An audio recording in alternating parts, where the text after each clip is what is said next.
Hello, my internet fans. Welcome to another watch along as we continue our playoff final coverage. Tonight is Game 3 of the Stanley Cup Finals between the Edmonton Oilers and the Florida Panthers. The series is tied at 1 apiece, 1-1.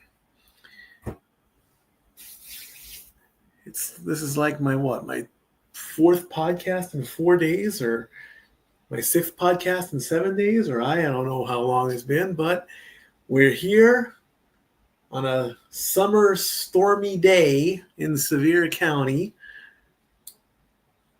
We never had storms like this back home, I'll tell you that right now.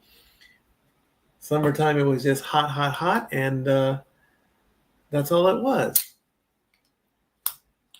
Just heat.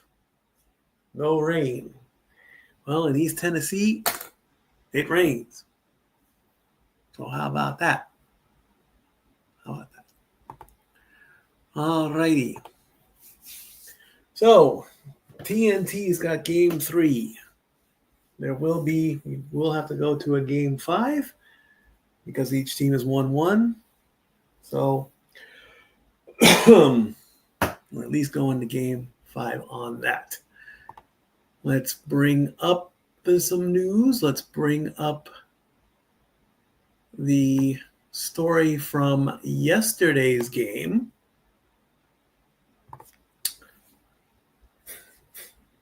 As there's Sergei Bobrovsky on the wall of the arena there in Sunrise, Florida. Waiting to see if we get a countdown clock. I'm already yawning. Doggone it. 7:30 in the East Coast. And I'm already tired. It's been a day off again today.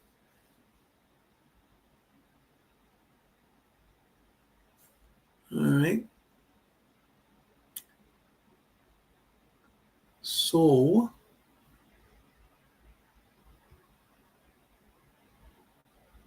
let's bring up the recap story.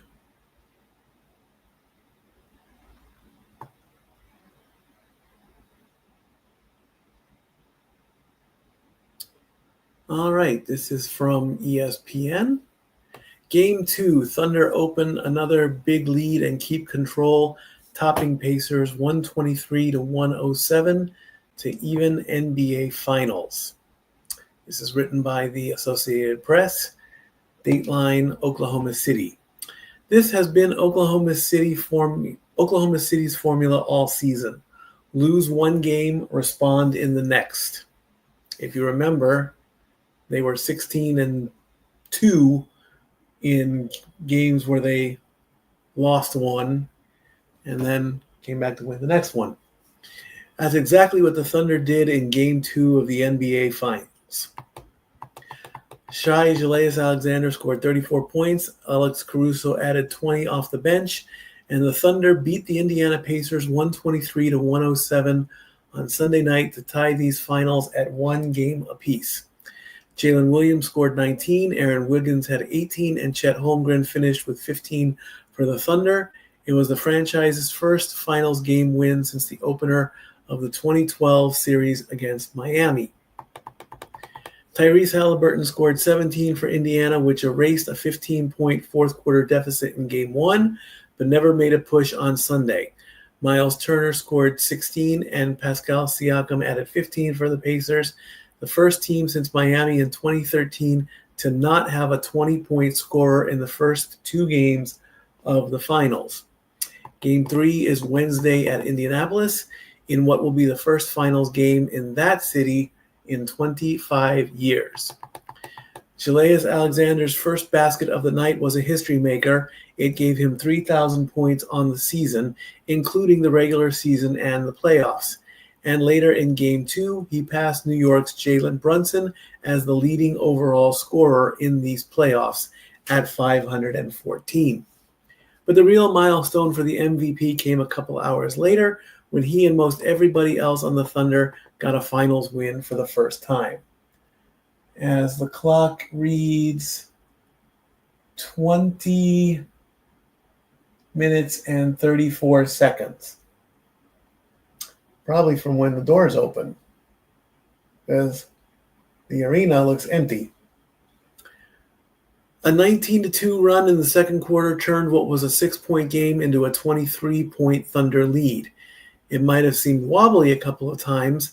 An immediate 10-0 rebuttal by the Pacers made it 52-39, and Indiana was within 13 again after Andrew Nembar's layup with 7:09 left in the third, but the Thunder lead was never in serious doubt. With the noise level in the building often topping 100 decibels, a chainsaw is at 110 for comparison purposes, the Thunder did what they've done pretty much all season. They came off a loss, this time a 111-110 defeat in Game 1, and blew somebody out as their response. Including the NBA Cup title game, which doesn't count in any standings, the Thunder are now 18-2 this season when coming off a loss. Of those 18 wins, 12 have been double digits. So there you go. The Thunder come back to win Game 2. Game 3 is Wednesday night, and I will make this announcement right now. I chatted with Matty Laws, and I chatted with Renegade JJ, and Matty Laws will be taking Game 3 of the NBA Finals, since I will be working on Wednesday night. That is the plan. So hopefully Wednesday night, everything goes according to plan and the schedule. And I will then be back for Game 4, which will be on, I believe that's going to be on, let's bring that up. Game 4 of the NBA Finals will be on Friday the 13th. Boogie, boogie, boogie, boogie. Friday the 13th. So I will be back on Friday at the end of the week, since I have to go to work and make money. And I'm actually looking forward to getting paid and actually paying bills and finally going out to get some good food, because I'm hungry. All right, let's look at some other. Capital star Oshie retires. TJ Oshie announces retirement after 16 NHL seasons. Also from the Associated Press by way of ESPN. TJ Oshie, who scored 4 shootout goals for the U.S. to beat host Russia at the 2014 Sochi Olympics and helped the Washington Capitals win the Stanley Cup in 2018, announced Monday. Oh, God. He is retiring after playing 16 NHL seasons. Oshie shared his news in front of hundreds of fans gathered at the fountains at Washington Harbor in Georgetown, 7 years to the day of one of the most memorable Cup celebrations in hockey history, when he and several teammates jumped into the fountain and took a dip. The announcement had been expected with Oshie's contract expiring. The 38-year-old did not play this past season because of a nagging back injury that sidelined him off and on, going on long-term injured reserve instead. Quote, I would like to thank the Washington Capitals and the St. Louis Blues for giving me the opportunity to play the game I love, all of my teammates who battled with me every night, my coaches who challenged me to be better every day, and the athletic trainers and equipment staff who got me ready to play, Oshie said in a news release sent out by the NHLPA, the National Hockey League's Players Association. Oshie said in the spring of 2024 that he would return to the Capitals only if he found a permanent solution or fix for his back issue. His final game was at home on April 28th last year against the New York Rangers, a 4-2 loss in the first round that eliminated Washington in a sweep. And the teams are coming onto the ice for their warm-ups. Here come the Panthers, the Stanley Cup champions, as they take the ice for warm-ups.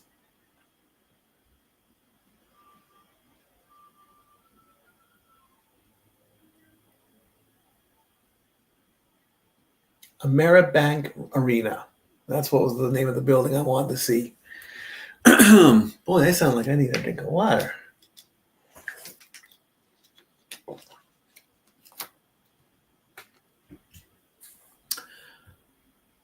Taken 24th in the 2005 draft by St. Louis, Oshie played 1,116 regular season and playoff games in the leagues with the Blues and Capitals since making his debut in 2008.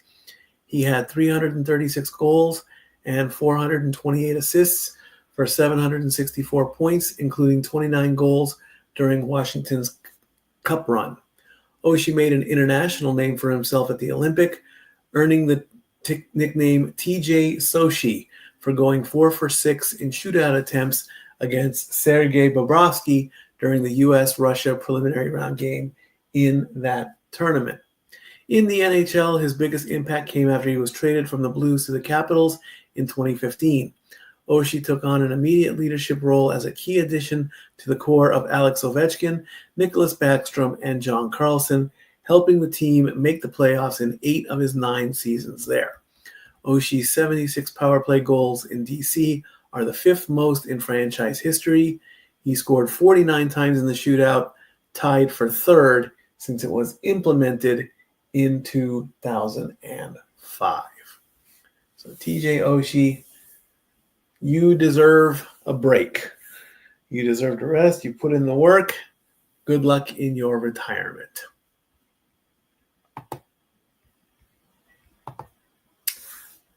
All righty.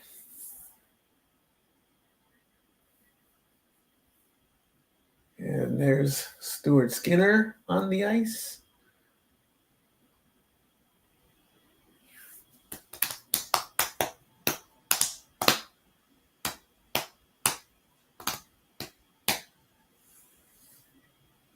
For a 5 record in Stanley Cup Finals, 2.5 goals given up, and a 90.4% saves.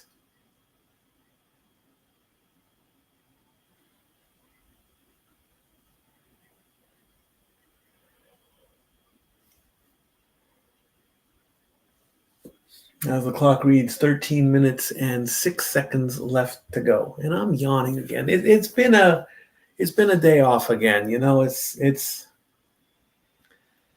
when I'm not out there working, I've just been on my phone all day. I tried to clean my room a little bit, but it's just been days off and me just don't mix, apparently. You know, I mean, I got to be out there. I got to be working. I got to be doing something. And the last time I drove was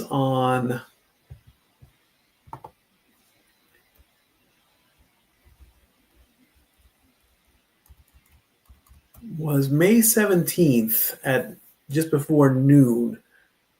That was the last time I really drove. So it's coming up on 3 weeks. Puck drop is in exactly 37 minutes. They've got about 10 minutes left on warm-ups. So that's going to be all the pregame stuff, national anthems kind of thing. So the last time I actually drove was on May 17th. So we're coming up on a month where I have been solidly working. And I have made, in those 3 weeks, as I look at my numbers here, that's 1,400. And that's about 1,500, 16. Because my first official day of work, 1,700, maybe 1,900, maybe 2,000. Yeah, maybe $2,000 or so. So, you know, it can be a little bit I don't know if I want to say frustrating that I'm not doing anything, because when you transition from ride sharing to regular working, the money just doesn't come in fast enough. That was one of the reasons why I did ride share, because you can work in a day, you can get paid in a day, and that's pretty much it, really. I mean, it's no, I mean, it of course, and then when you do ride share, all the maintenance on your car and all the gas and everything and whatnot, it finally caught up with me, and I don't have car insurance right now, and it's just there are so many things about the car insurance industry that I really don't want to start ranting about, but it's not cheap, and I don't know how a lot of drivers that, and then there's that something called Insurify on social media or whatever. I can just get insurance for $38 a month. I don't know how they do it. I don't know if it's legit. And I really don't want to find out. I just don't like that kind of stuff, all these apps that claim that they pay you for playing games. It's pennies on the day, pennies per the game, and all that. And even the games themselves, they look like they're the coolest games in the world. Then you download them, and then you're like, "Oh, come on, this isn't it, really?" Yeah. So it's all just a thing. All just a thing. That's all it really, really is.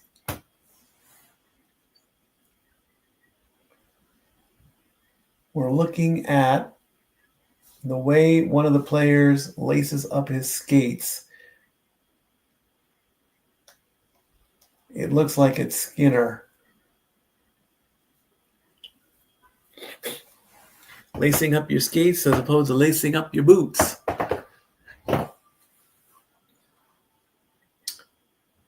As the clock countdown to puck drop, just about to hit 33 minutes. 33 minutes right there. There you go. 33 minutes. Ryan Nugent-Hopkins is a game time decision.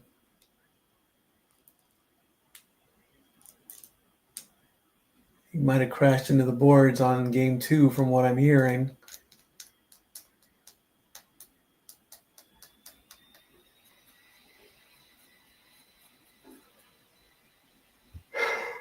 And the odds continue.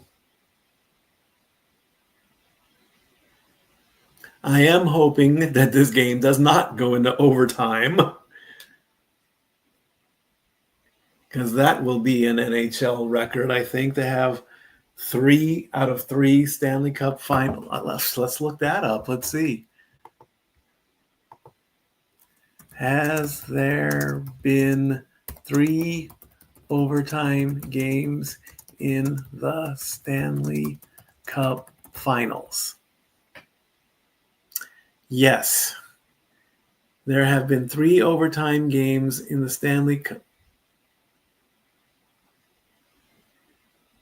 The teams that have played the most overtime games in a Stanley Cup Finals are the Boston Bruins, Chicago. Okay, that's not the question I asked.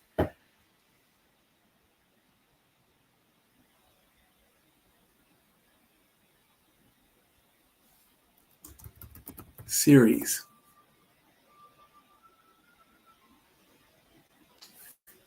And this is why I don't like AI. I typed in, has there been 3 overtime games in the Stanley Cup Final Series?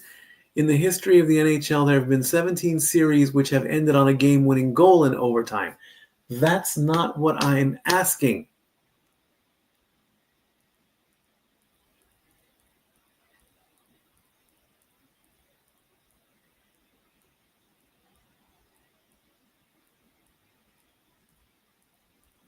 Here we go. Top 3 NHL Stanley Cup playoff series with the most overtimes games.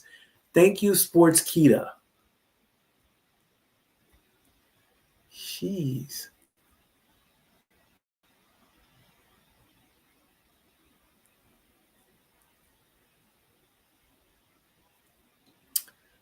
"55 series have gone to at least 3 overtime games, while 18 have seen 4 contests with extra hockey. However, out of the 279 Stanley Cup playoff series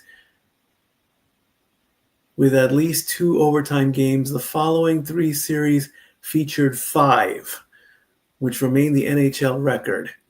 The Toronto Maple Leafs and the Montreal Canadiens in 1951.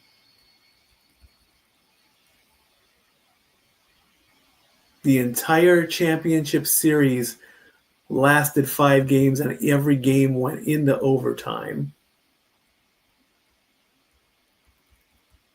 The Coyotes and the Blackhawks in 2012. 5 overtimes in a best of 7 when Arizona was Phoenix. And the Capitals and the Maple Leafs in 2017. So the record is 5. 5 out of 5, going all the way back to 1951 when the Cup was needed, or when the series was solved in 5 games. And then it got expanded to 7 much years later.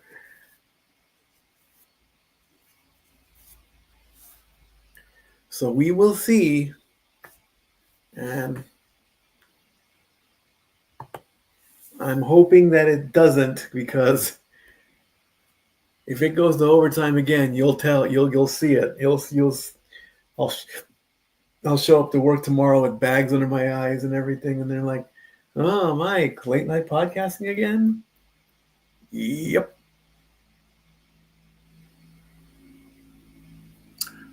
Oh, Game 4. When is Game 4 of the finals? They already have Game 4 on the. We know Game 4 is Friday. On Game 4 of the Stanley Cup Finals is on Thursday, the 12th. So I will get a bit of a 3-day break. Thursday, the 12th is Game 4.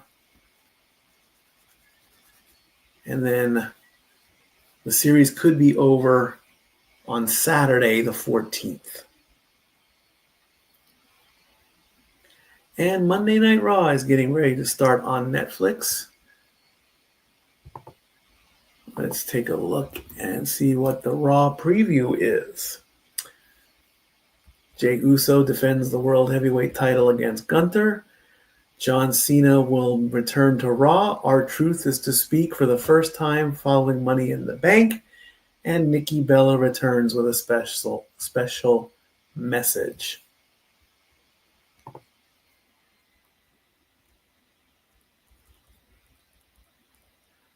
And we have the first in the Queen of the Ring tournament qualifying matchup: Rhea Ripley versus Kairi Sane versus Liv Morgan versus Roxanne Perez, and Sami Zayn versus Penta versus Braun Breaker versus Dominic Mysterio. So I want to see we want Wikipedia. That's what I want.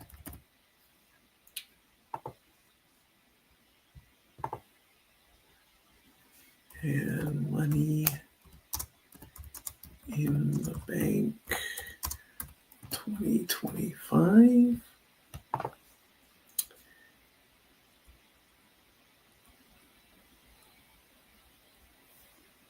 And up next is Night of Champions. And that will be on June 28th at the end of the month. Schmidt giving out pucks to babies. Big Florida fan having their ice cream before the big game. You're getting it all over his face. Don't get it on that jersey. 25 minutes and 35 seconds left.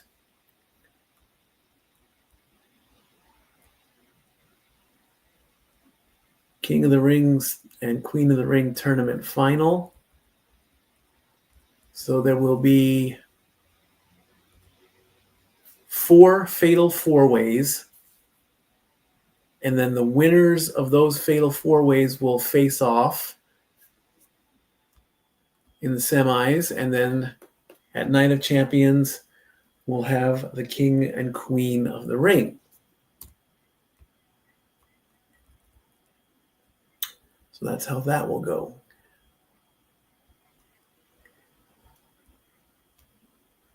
And probably my guess is, while R-Truth is addressing the crowd, Cena will make another appearance. And I think thanks to Aaron Rift, and this is off of his estimate, Cena's got 20 or 21 appearances left in the year. So gotta confirm that.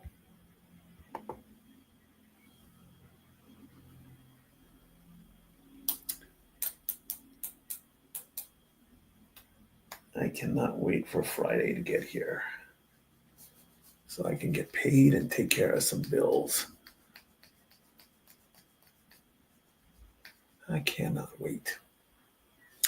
I can't wait. I can't wait. I can't wait. What are we talking to here? He doesn't have a playoff beard.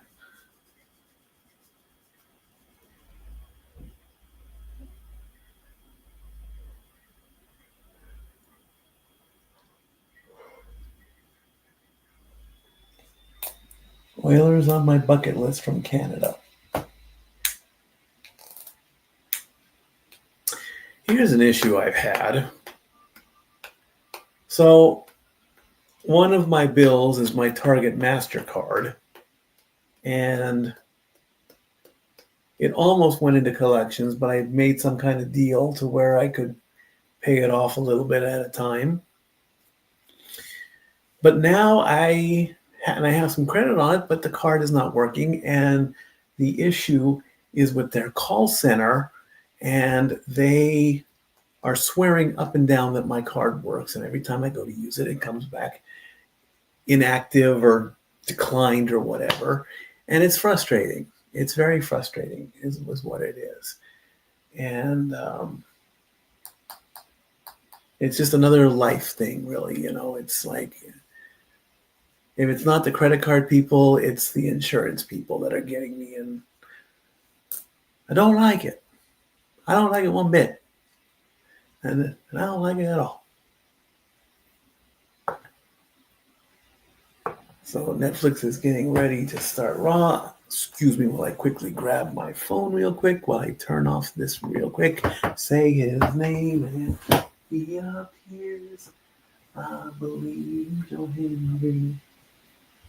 I believe in Joe Henry. Where's Joe Henry been?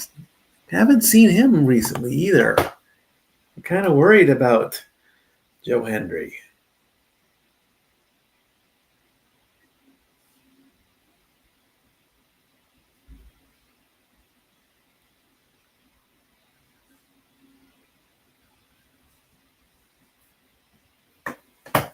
Fans are coming in.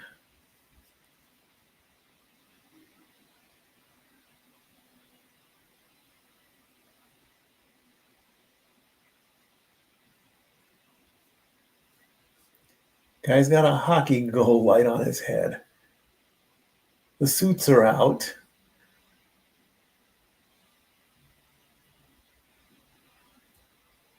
And not very many people in the plaza there on Merit Bank Arena.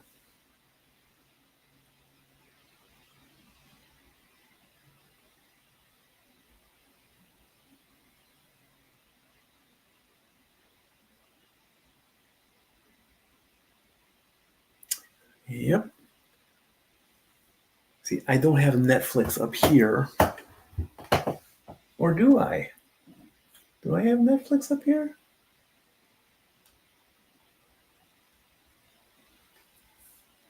If I do, maybe I'll...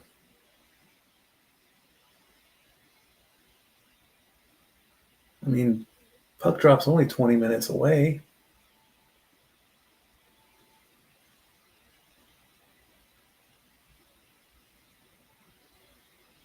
Let's see if it'll kick over to Raw.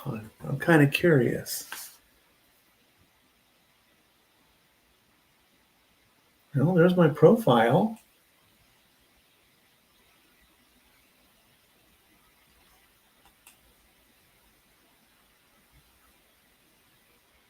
I guess I did log in. All right. I got to see what Truth has to say. Hello. There's Becky.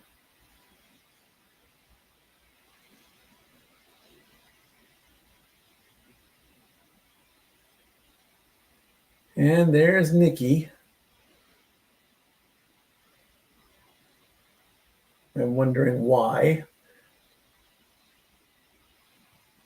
And let me just say for the record here that, I don't not like Nikki Bella. I'm just curious as to why. That's all. That's all I was saying. And there's Gunther.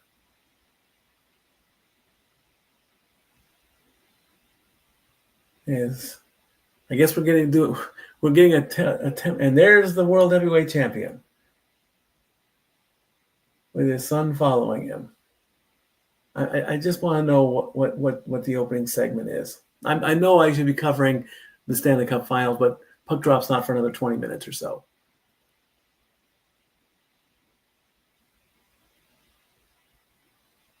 There's that drone shot again. I didn't even think I could get Netflix up in my room. I thought it was only down there.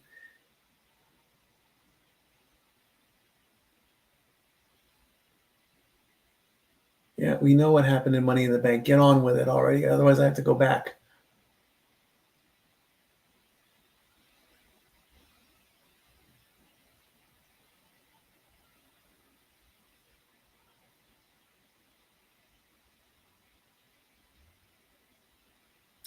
They're going over what happened with Worlds Collide.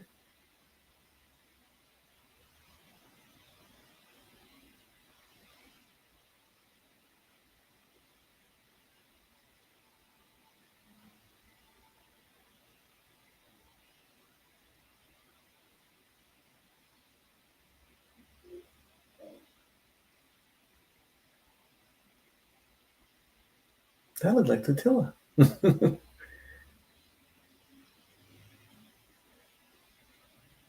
Money, money, money, money, money, money, money, money.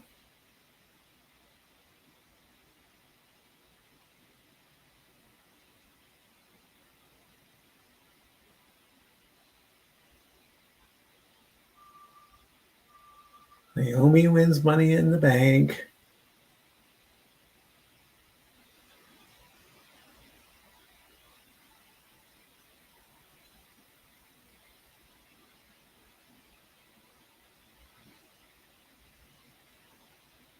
She used the tights.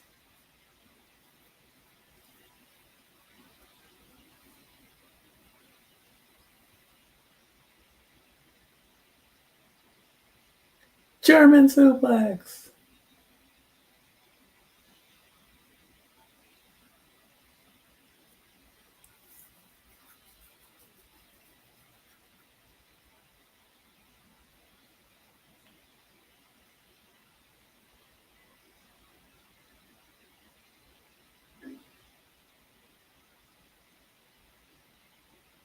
What are you doing? I hate you, Solo.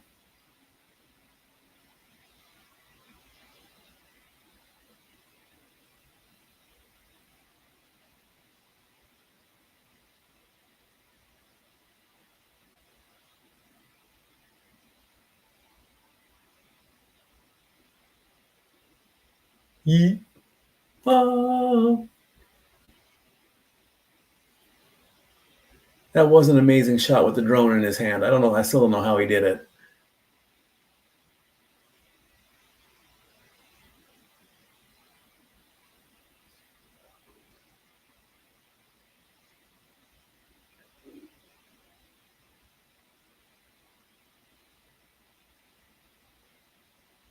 CBS Sports, ask John Cena, the truth hurts.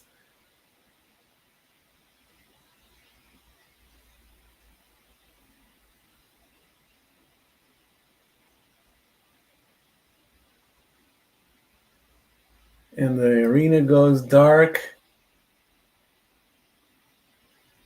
And John Cena is going to come out first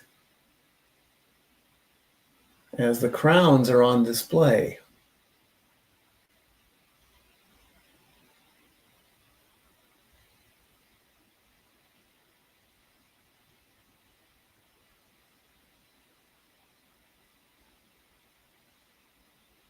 Wearing purple.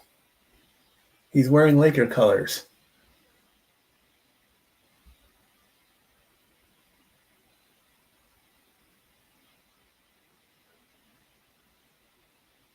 Although when he came to Knoxville, I said I never want to see him in Tennessee orange again.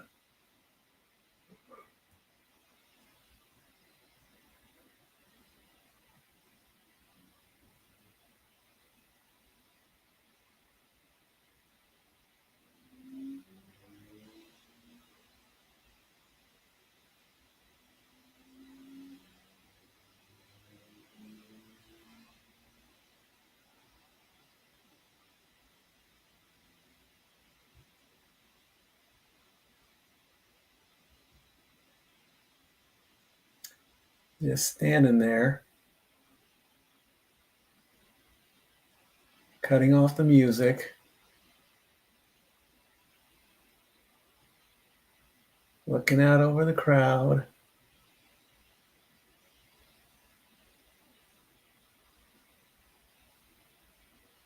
Crowd is booing, obviously.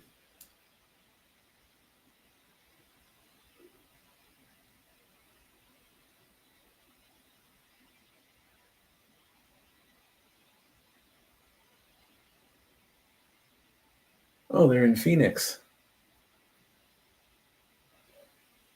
They went from Los Angeles to Phoenix. Oh, well, that explains why Mickey's there. Because she's from Phoenix. So it's like a hometown reunion. Don't worry, I will get to the start of the hockey game. But I got to know what they're saying. I got to at least see this live.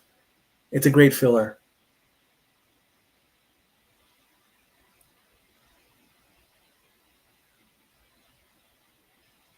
Takes the belt off.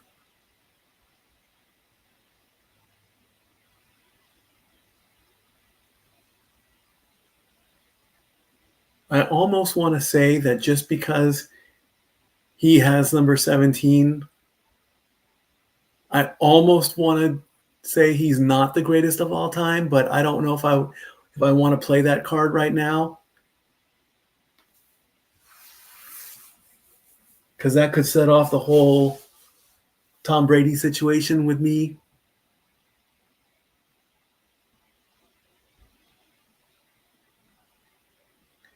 He asks for the microphone and play R-Truth music. No, just kidding.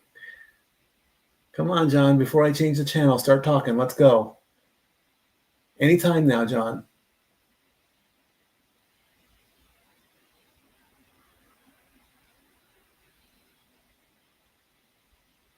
Okay, do we need a super close-up of his face right now? Really?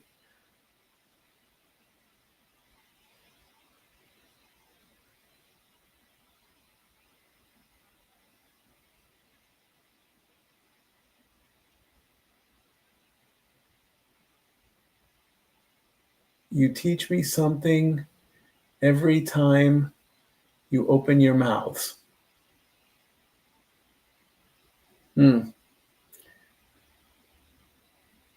What you taught me at Money in the Bank, truth is a lie. Okay. because you opened your mouth and wasted your energy saving a sideshow comedian whose greatest achievement is pretending to be me. Wow, straight fire. And you thought you did something good.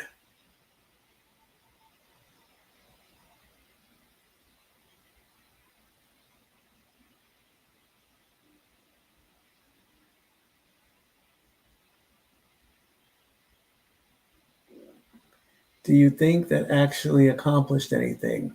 Crowd agrees.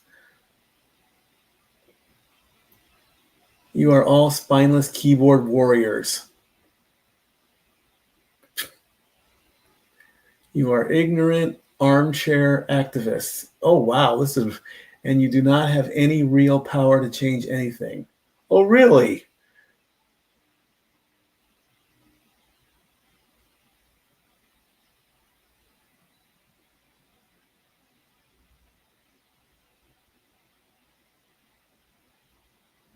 Our truth is a gimmick that you will spit out, and a year from now, you will not care anything about.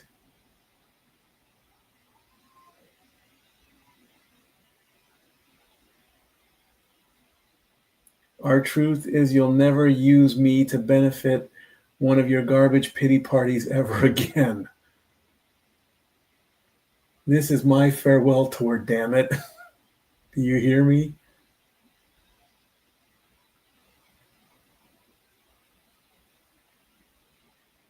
I have limited time. I told you when we started, 36 dates.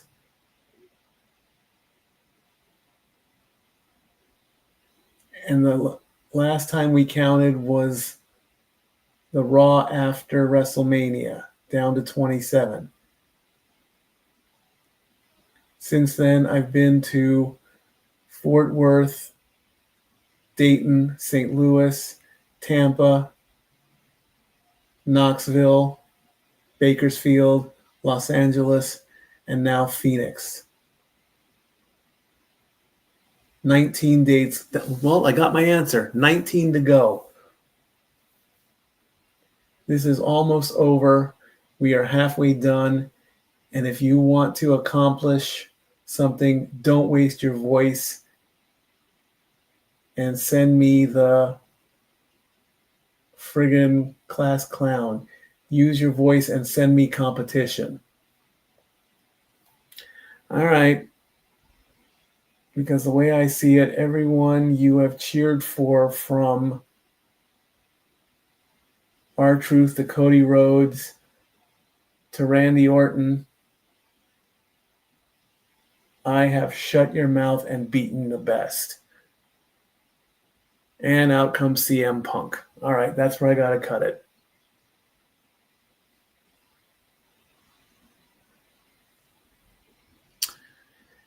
That's where I'm going to cut it. Now we know 19 dates left.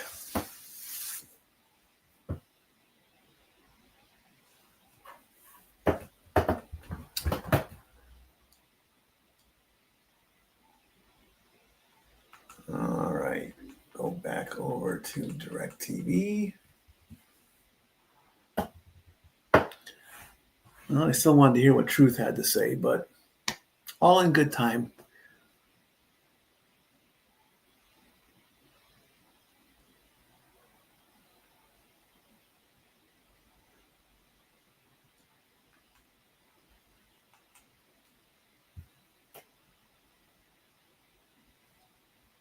No, not Dark Side of the Ring. I don't want Dark Side of the Ring.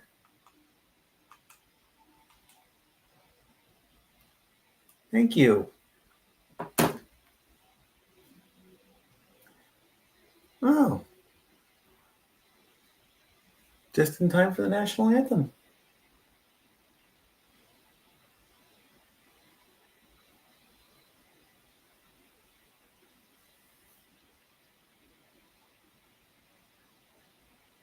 I think.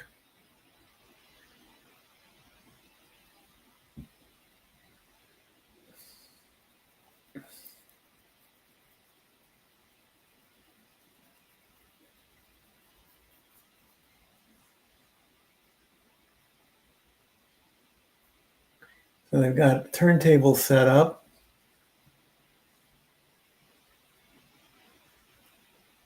Teams are lined up on the blue line.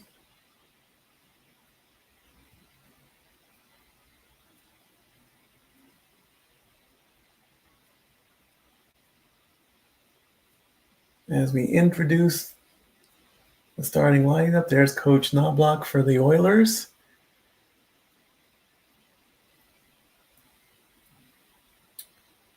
At forward, in his 20th season, number 90, Corey Perry.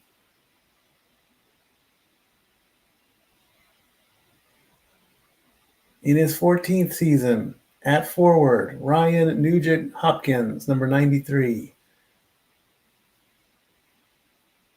On defense, in his 14th season, number 14, Matthias Ekholm. At forward, in his 10th season, number 97, Connor McDavid. In defense, in his 6th season, number 2, Evan Bouchard. And in goal, in his 5th season, number 74, Stuart Skinner.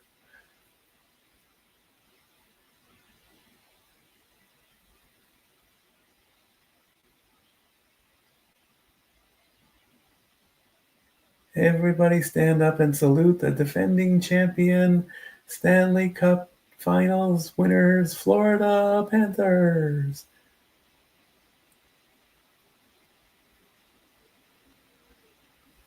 Head coach, Paul Maurice. Forced a smile out of him.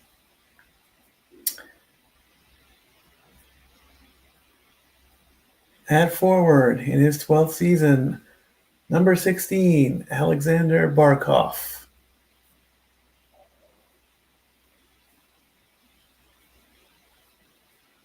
On defense, in his 11th season, number 5, Aaron Ekblad.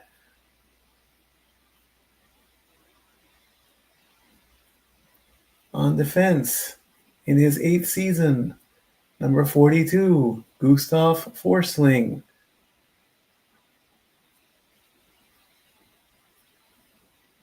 At forward, in his 6th season, number 23, Carter Verhaeghe.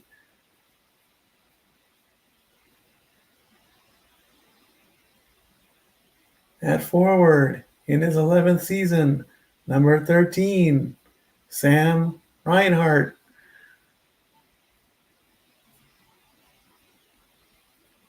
And in goal, in his 15th season, number 72, Sergei Bobrovsky.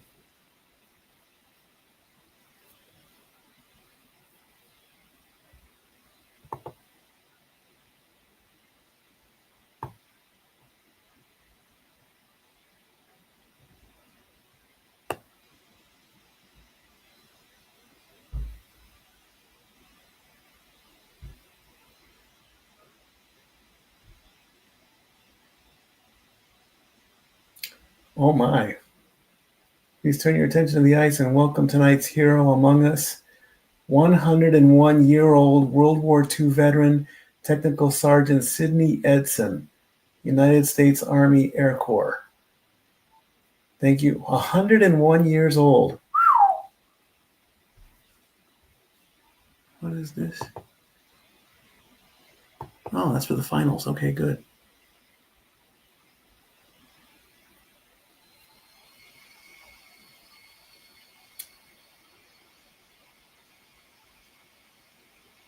And now the Canadian National Anthem.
All right. National anthems underway, or finished up. And we've got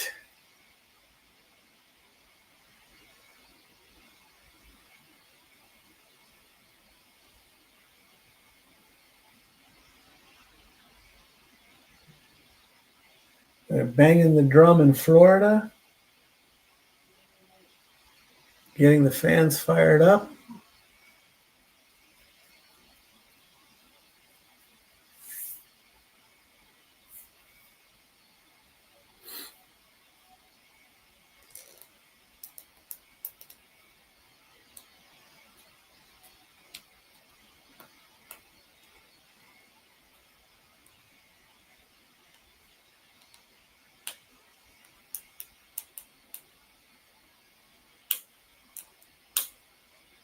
Puck is dropped and game 3 is underway.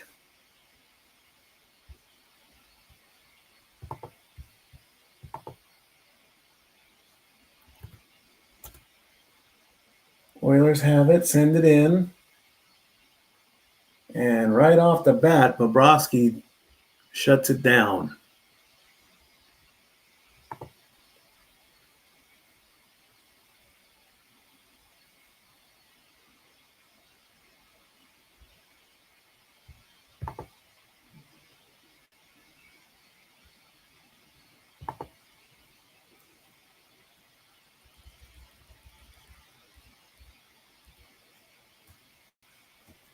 As Bouchard gets the first snapshot in.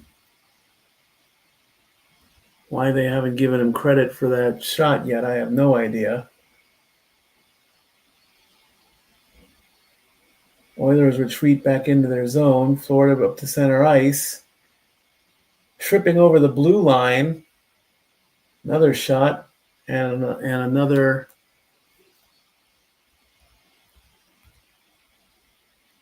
as the puck goes in the crowd. Corey Perry with a shot. Off the stick and into the crowd.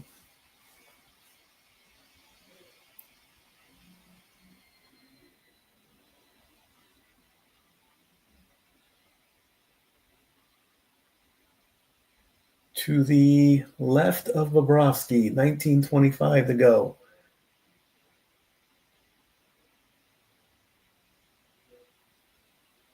Eight combined first period goals, most through 2 games of a Stanley Cup final since 1936. Puck goes to Skinner, and Skinner covers up. As Lusterian with a small little wrist shot, forcing Skinner to cover up.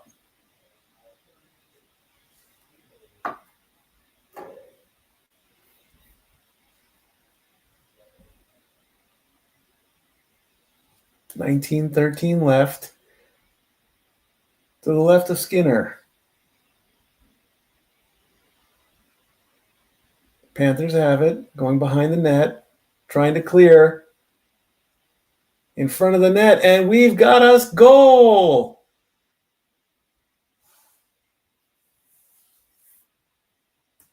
Brad Marchand gives the lead to the Panthers at 56 seconds.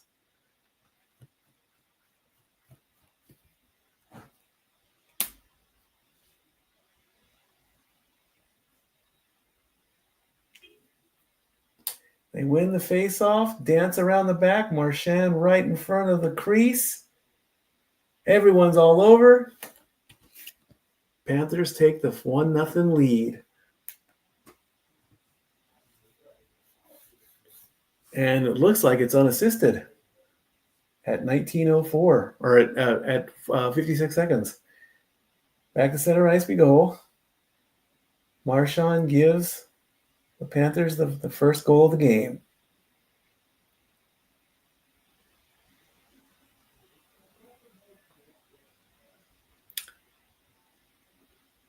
And offsides is the call. Lundell tries to go around. Marchand right there, down low. Nobody saw it.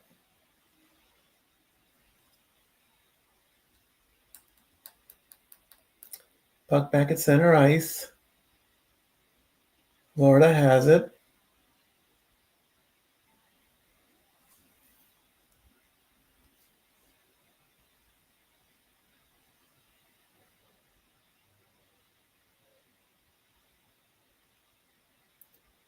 Here come the Panthers. Oilers take it back.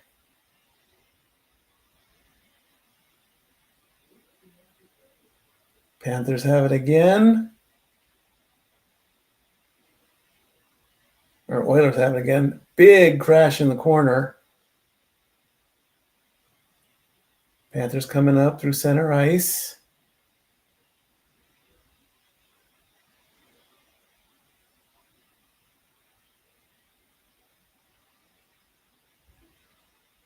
And offside is the call. 18:06 left to go.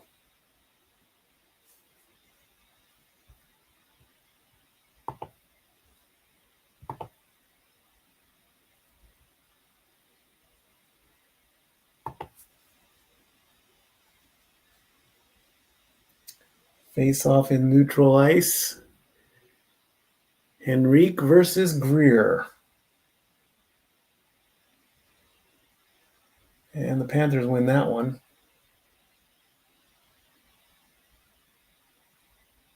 Stick almost goes flying.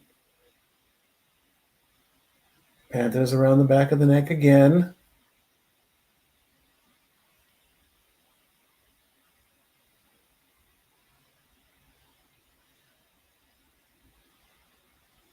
Sends it in.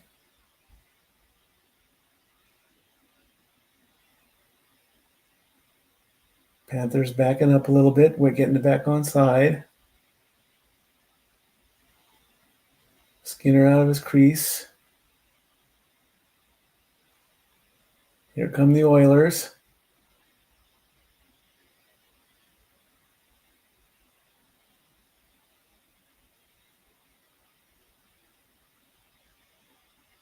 Here come the Panthers. Moving up quick. Send it in. Blocked away.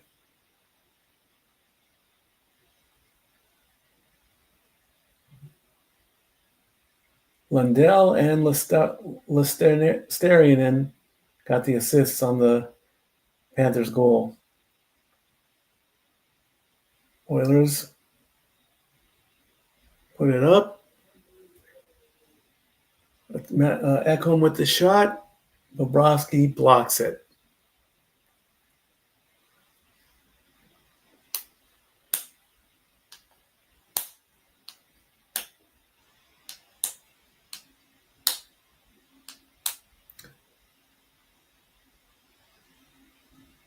Good little puck save there. 3-3 shots on each side. Face off to the left of Bobrovsky. Here come the Panthers.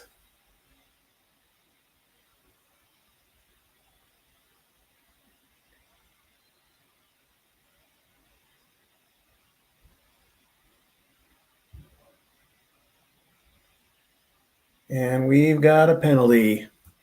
Lundell called for tripping. That's going to put Edmonton on the power play. And the Oilers are dangerous on the power play. They could tie this up in a heartbeat.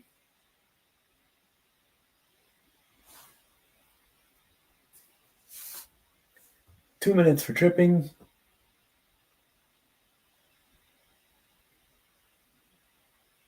And the puck goes over the glass. 5 seconds into the power play.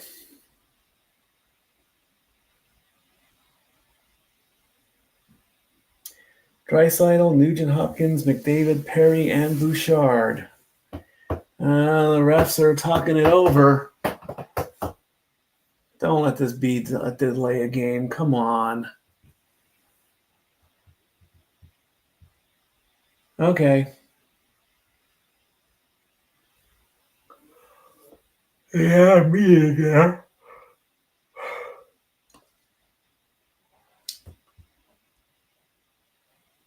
To the right of Skinner. Or Borowski, excuse me. Oilers have it. Bouchard has it. Sends it over to McDavid. Sends it back to Bouchard. Bouchard has it again. McDavid has it.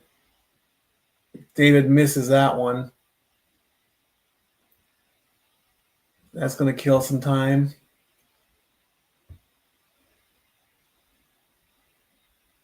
McDavid has it again, coming up through center.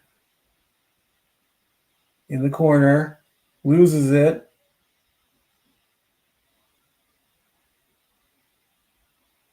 Draisaitl brought it back out. Bouchard has it. Back to Draisaitl. Over to McDavid. Cuts it across. Perry wasn't there. Bouchard shoots.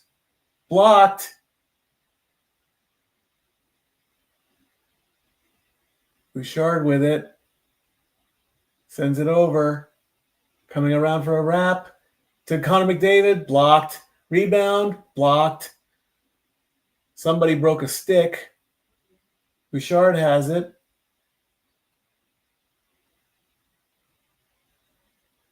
Nugent Hopkins back to Bouchard. Shoots it. And out of play.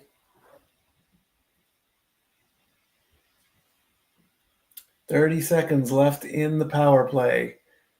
Bouchard with a great shot right off of Bobrovsky's chest, or off his mask. Draisaitl tried to get the rebound off the pad. Nugent Hopkins tried to get it. Just didn't go. 30 seconds left in the power play. Arvidsson, Kane, Henrique, Klingberg, and Wallman giving the first power play group a break. Oilers have it. Sends it across ice. Still in the zone. Klingberg with a shot. Nothing there. Klingberg has it again. Sends it back. Klingberg gets it back again. Sends it back.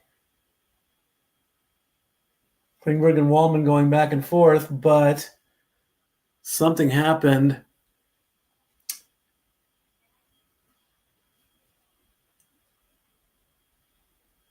And Evander Kane is going to get called for cross-checking.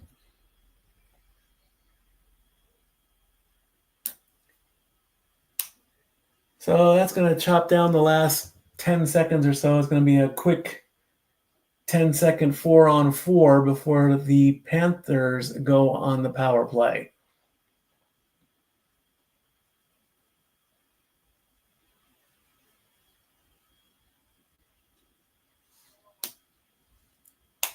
At 14:47 was the penalty.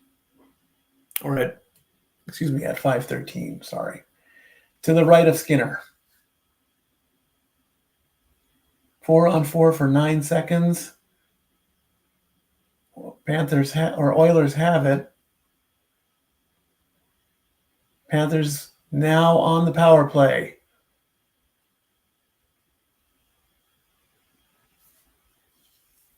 As Bennett takes a shot, and Bobrovsky covers it up, Skinner covers it up. Skinner with the save, I should be saying. Boy, I must be tired. Marchand, Bennett, Rodriguez, Verhaeghe, and Schmidt on the ice for the Panthers.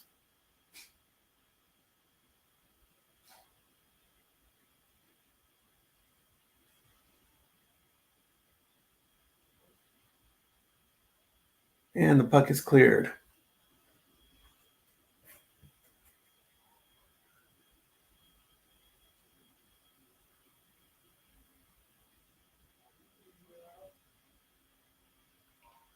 Panthers coming up, looking to add, and it gets sent back.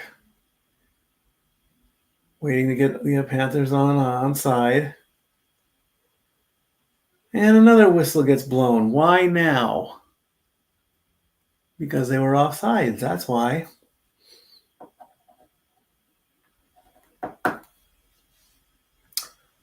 .120 left to go on the power play. 14:07 to go in the first period. Doggone it, man. I must invest in the thing called a nap. Tkachuk, Reinhart, Barkov, Jones, and Ekblad on the ice.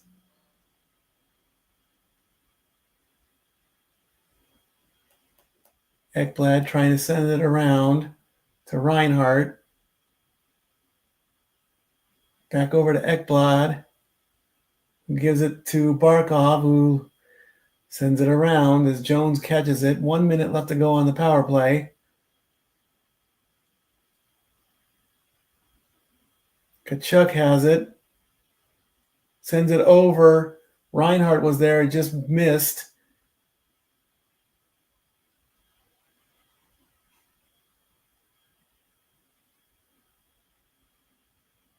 Jones with it.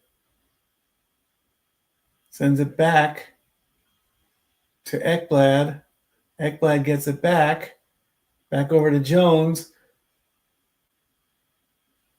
Trying to get it in, and Skinner says no. 13:10 left to go.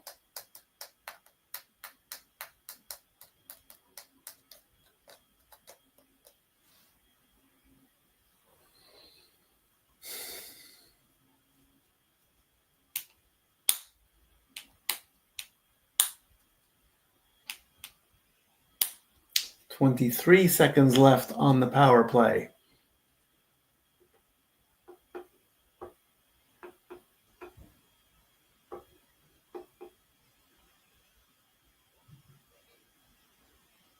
And Skinner covers up right after the face-off. 21 seconds left in the power play. Oilers with 9 shots on goal. Panthers only with 4. To the left of Skinner. And almost cleared out. Another shot, and that one is cleared.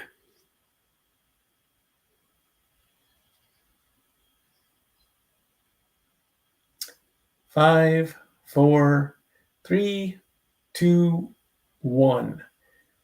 Both teams at full strength. Panthers have it. Here come the Oilers.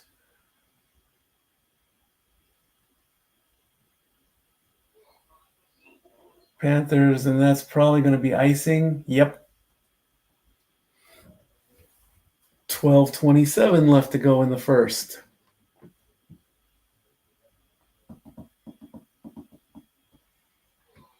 Brad Marchand, who gave the Panthers the lead.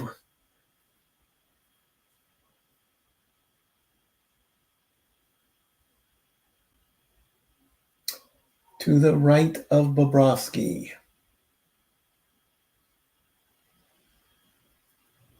Puck is dropped. Panthers with it, starting their way up. Oilers intercept and start making their way down. Panthers get it back.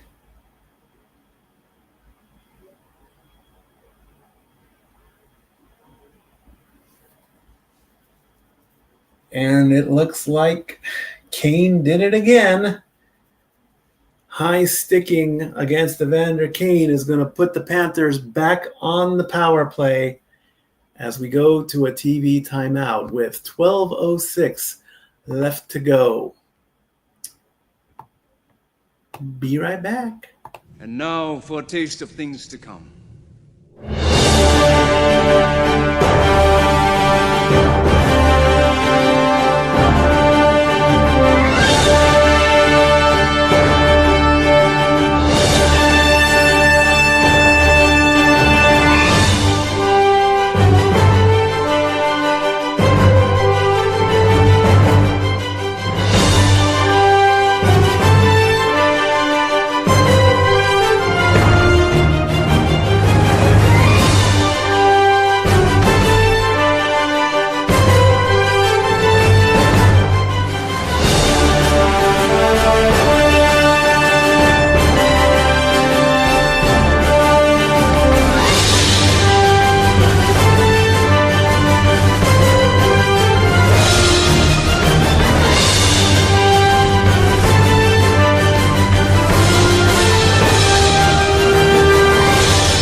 Well, it looks like we've got news from WWE if Adam Pearce makes it official, but he's put a poll up there, so I don't want to spoil everything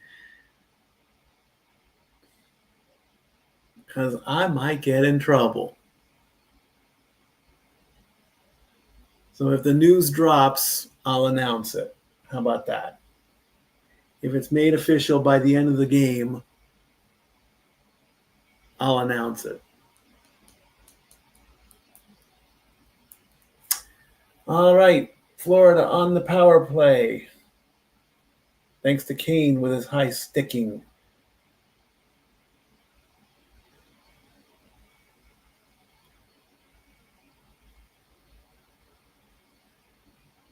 Kachuk, Reinhardt, Barkov, Jones, and Ekblad.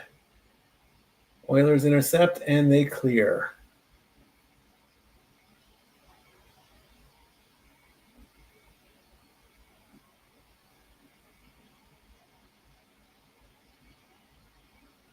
Here come the Panthers. Reinhardt to Barkov. Somebody lost their stick almost. Got it back real quick. Ekblad to Jones. Jones sends it in over to... Was that Barkov who missed it? I think so. Yep. Barkov got it back, though.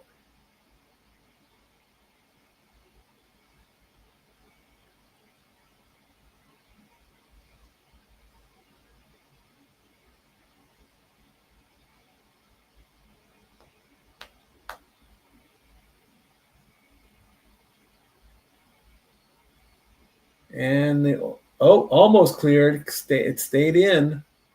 50 seconds left to go in this power play.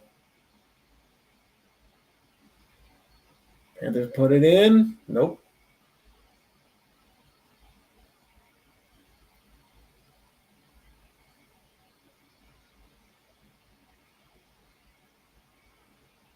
And they clear. 25 seconds left to go in the power play.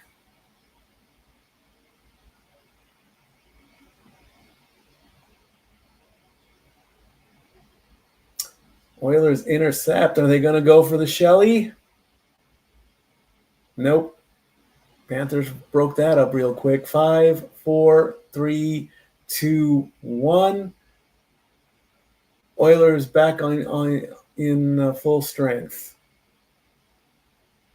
with less than 10 minutes to go in the first period. Puck going back and forth. Oilers charging in, and I believe offsides was the call.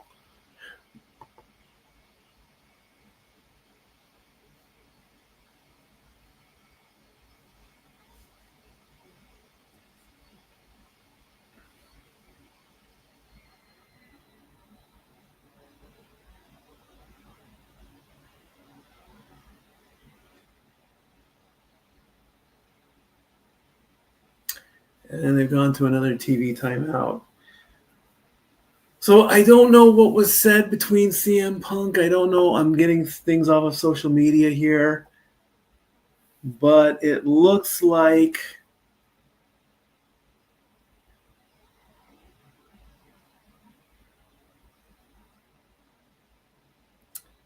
we're getting Cena versus Punk at Night of Champions. Only this time, Cena's going in, and Punk's contract isn't. Punk's contract isn't. It's Cena's contract that's coming up.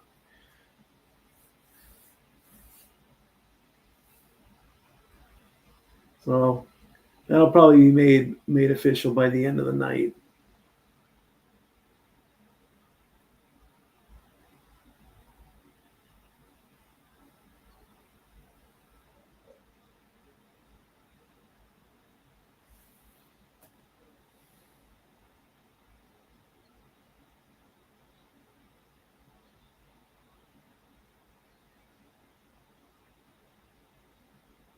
It looks like we've got AJ Styles versus Chad Gable again. And just before the game went to a TV timeout, The Oilers have been penalized for too many men on the ice, so that's going to put the Panthers back on the power play.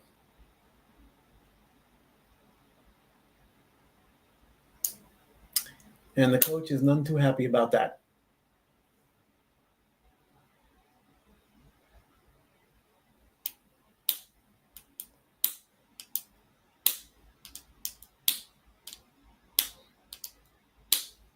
Couple Oilers fans there in Sunrise, Florida with the... So we have Tkachuk, Reinhart, Barkov, Jones, and Ekblad. And the Oilers will clear. 0 for 2 on the power play, 4 shots, as the Panthers have the puck.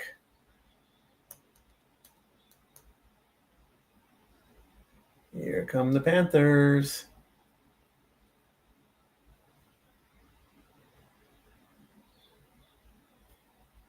How many hockey players does it take to get the puck out of the corner? 5. Because that's what's happening. And the Oilers clear. Live money line, Edmonton at plus 250. Florida at minus 345, according to DraftKings. Win double your money plus half if you bet on the Oilers tonight. I can't afford that. 107, and it looks like Ekblad trips up Nurse, so that's going to chop it down to 4-on-4. And then the Oilers will go on the power play for 53 seconds after that. Ekblad's like, I didn't do anything. You stuck your leg out and Nurse tripped. It's a penalty. 4-on-4.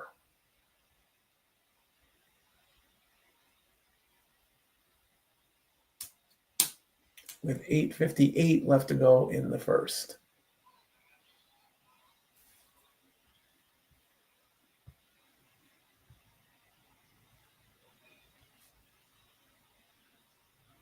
Shark Week, July 20th on Discovery. It's always Shark Week on Discovery. Now that almost looked like hooking. A few fans saw that. Here go the Panthers.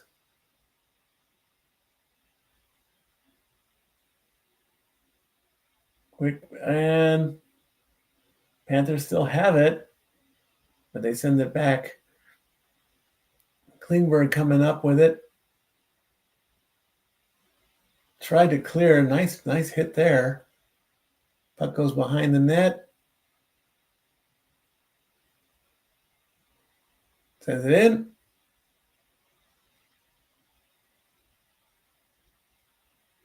And 10 seconds left to go on the 4-on-4.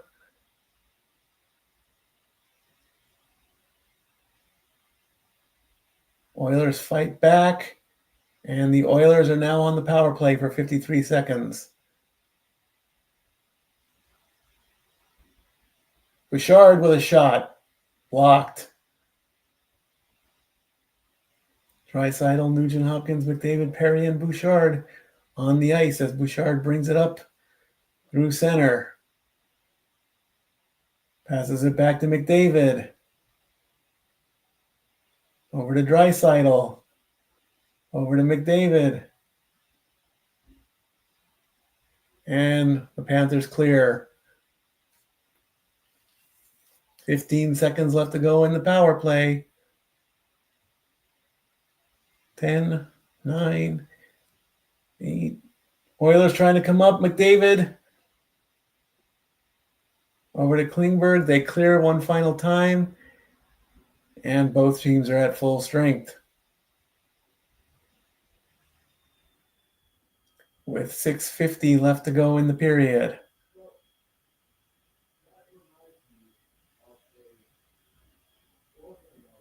This game has slowed down a little bit because compared to the other two,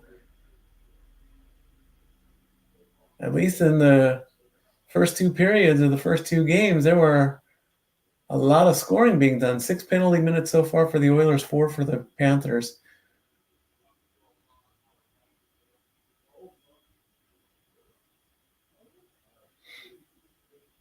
And here come the Panthers through center ice.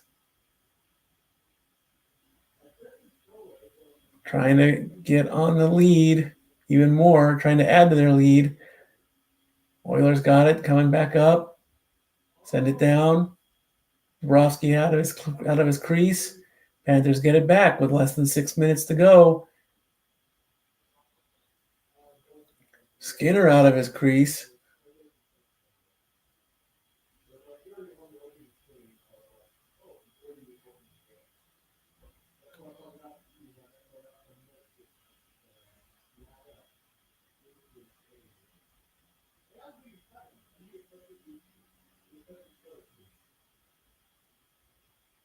And Kane came up with a shot. Shot was blocked and over the glass. 5:32 left to go as we take another TV timeout. And now for a taste of things to come.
All the wrestling, all the wrestling, all the wrestling.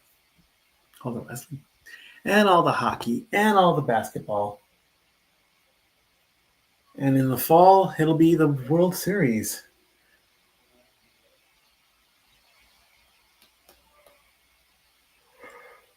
Oh, God, I got it. Yawn count 7. To the left of Bobrovsky.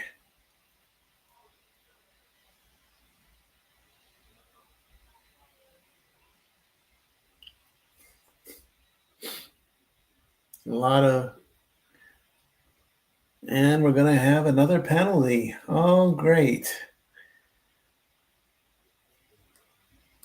Dr. Sam Bennett.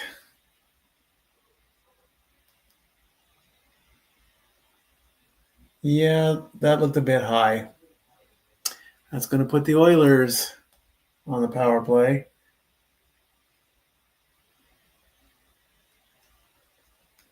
No blood. 5:23 left to go in the period. Oilers on the power play. And the Panthers clear right away.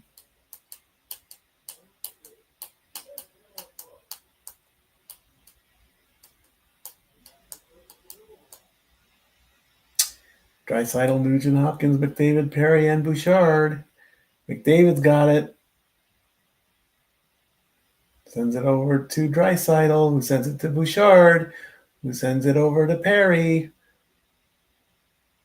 who's just playing with it, who sends it back to Bouchard, and somebody lost their stick. Puck in front of the net. Oilers almost tied it up with that. Bouchard's got it. Over to Draisaitl. Sends it in. Off the back of the neck. There's Perry. Back to Bouchard at the top. To McDavid. McDavid's got it. Back to Bouchard. Sends it wide left, very wide left. McDavid had to chase it down, and the puck stays in the zone. Perry dancing around. Perry lost his stick. Oilers coming around again, trying to find a lane in front of the net. Clear it, something, come on.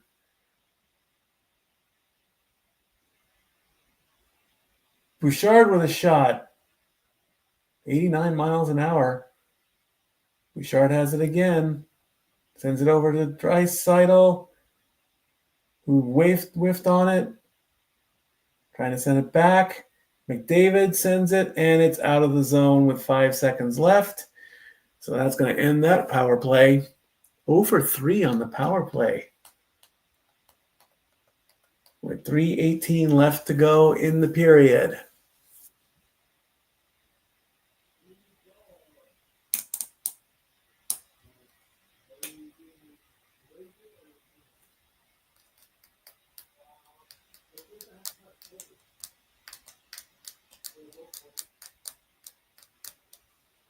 Icing was the last call.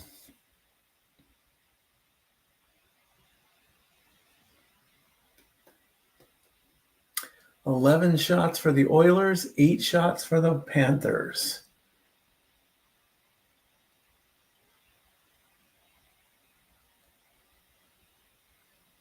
Panthers with it, sending it over in front of the net. Oilers will clear it.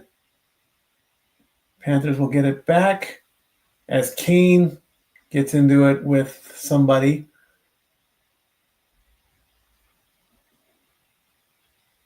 Another broken stick on the ice. And we've got somebody, there's something going down.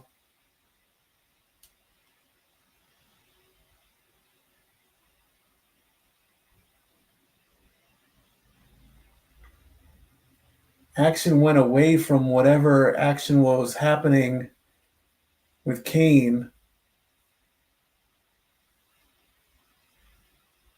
Let's see what happened here. Kane was with Jones.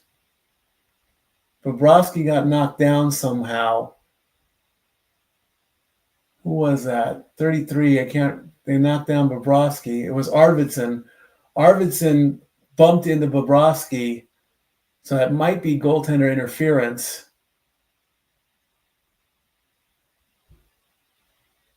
And yep. Arvidsson is now in the penalty box for 2 minutes for crashing into Bobrovsky. Kane got into it with somebody else, so that's going to put Florida on the power play.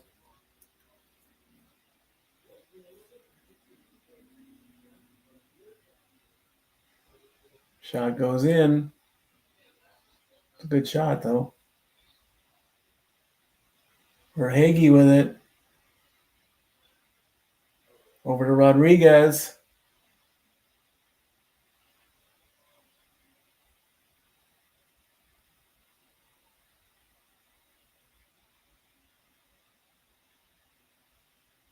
Schmidt.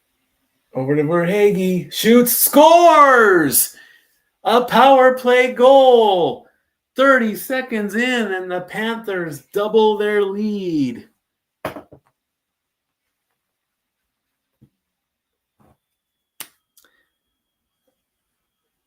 At 17:45 with 2:15 left to go in the first, it's now 2-0 Panthers.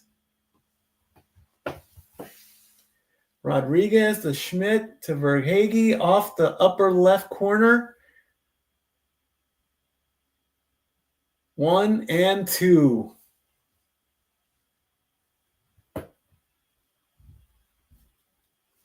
$2:15 left to go in the period.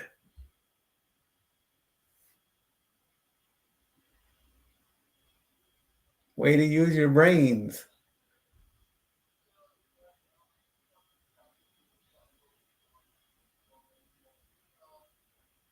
Oilers trying to get a goal before the end of the period. 2 minutes left to go.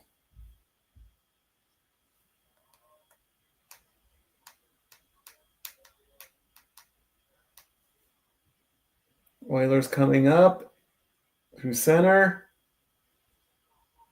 And they were offsides.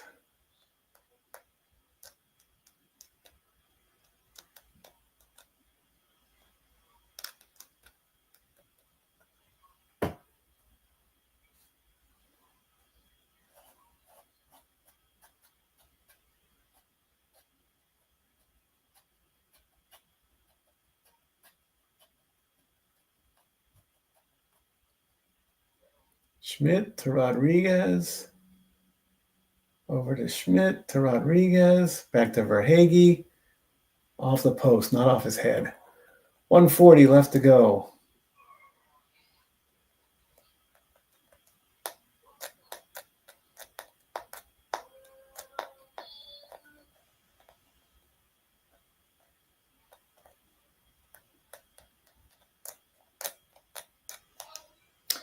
Panthers coming around.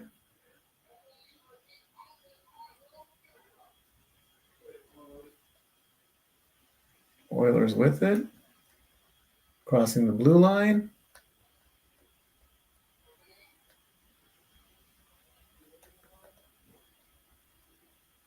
Yep, Verhaeghe with Rodriguez and Schmidt on the assists, and 1 minute left to go in the period.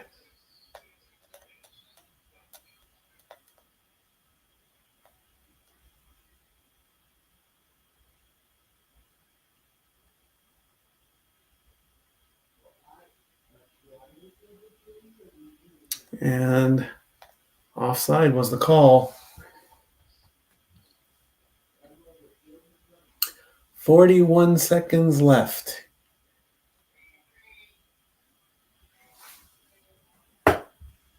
In the period.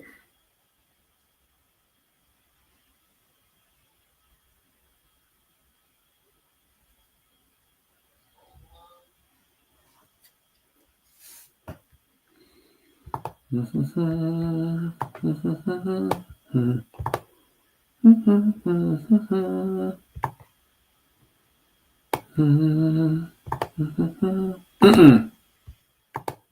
not right. 20 seconds left.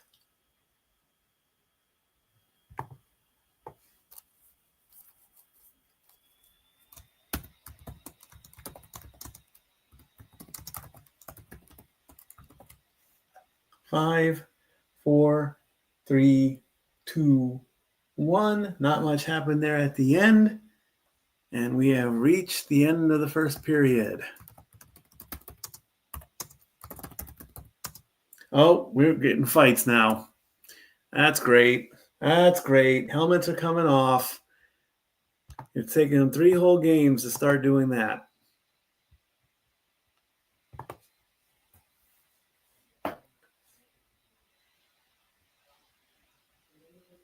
Brown and Mikkola are going at it. Brown had his head thrown back. Kane's lost his helmet. Looked like it was Lundell and Bouchard that started the whole thing.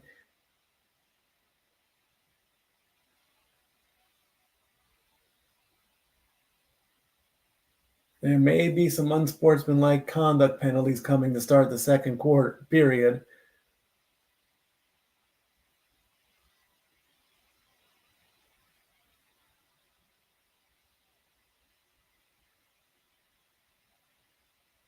Fans are heading to the restrooms because it is the end of the period.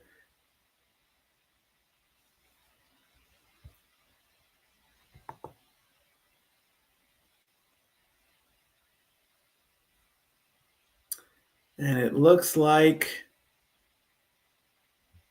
to start the second period, the Oilers are going to be on the power play thanks to a penalty by Lundell for roughing. So we're going to play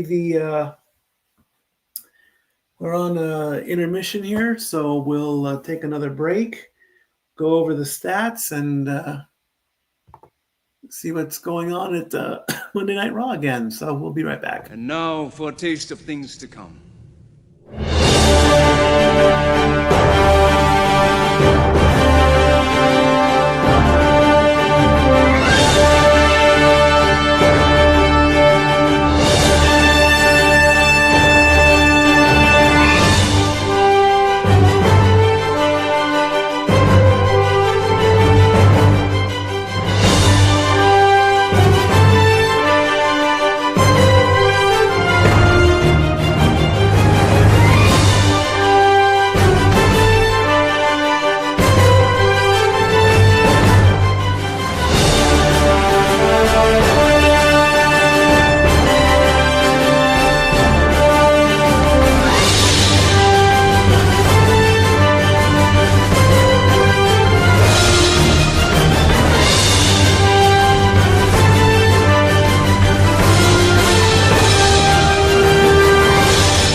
Alrighty, before we take me out for the first intermission, let's go over the stats, because I am the stat boy.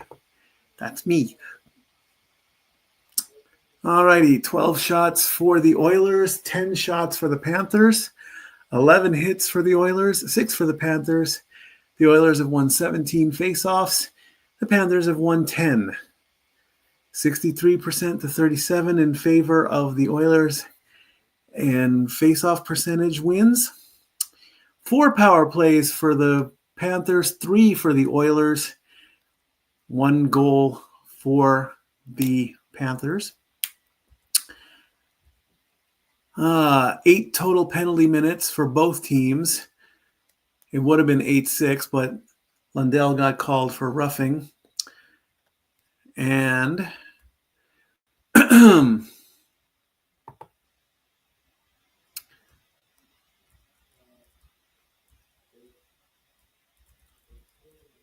Brad Marchand opened the game at 56 seconds with assists from Lundell and Stanarian.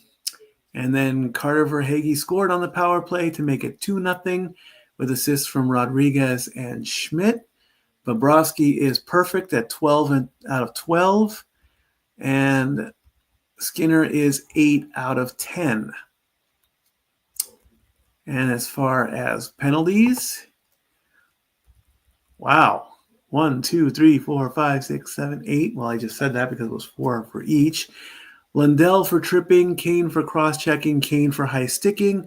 Too many men served up. There are too many men on the ice for the Oilers. Ekblad for tripping, Bennett for high sticking, Arvidsson for goalie interference, and at the very last second of the period, Lundell for roughing.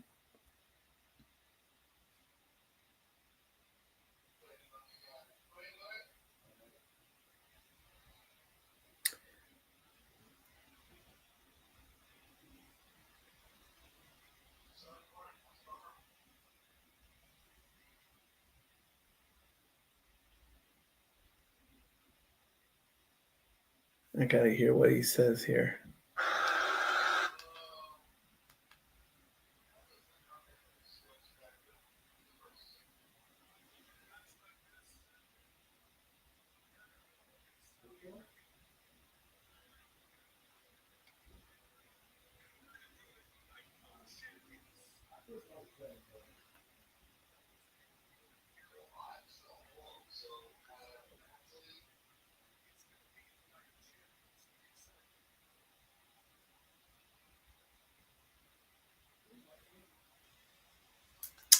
Yep.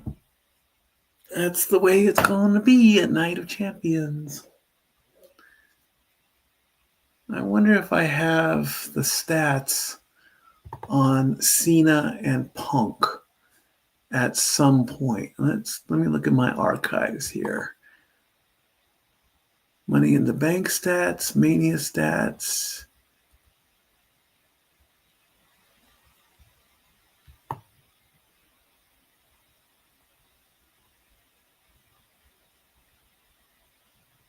No, I could get it off of John Cena's stat book, which I need to update.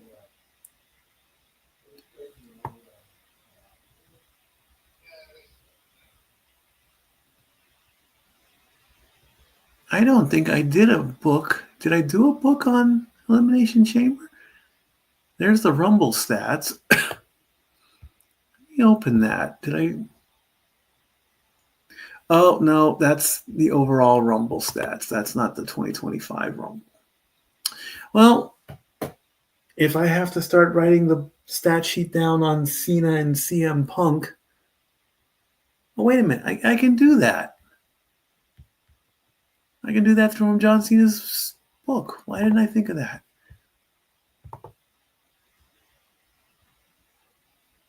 Let's see if I can do that. Open John Cena's stat book. Overall. And then we go to the top. And we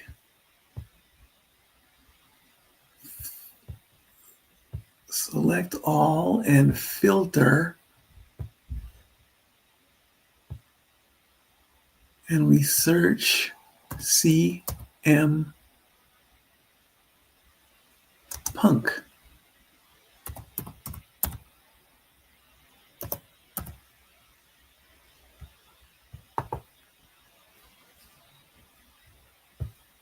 One, 2, 3, 4, 5, 6, 7, 8, 9, 10, 11, 12, 13, 14, 15, 16, 17, 18, 19, 20, 21, 22, 23, 24, 25, 26. Well, not counting the Rumbles, it's 26.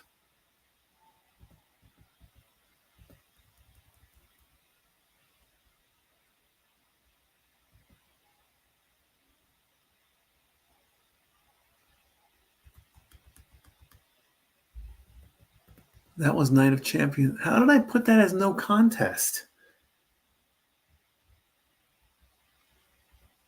Did I make a mistake?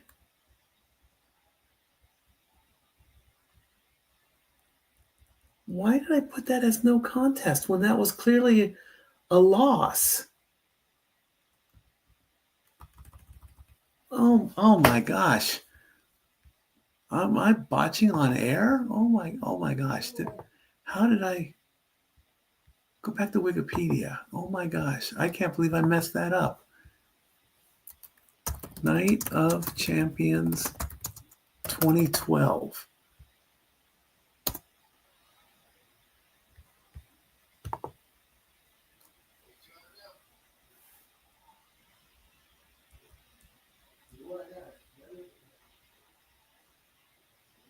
Oh, that was the double pinfall.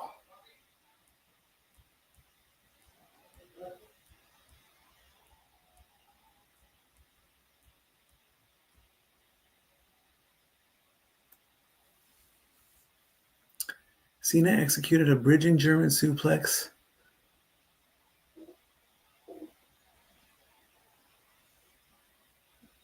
Thus, Punk retained the title. So, what am I thinking of?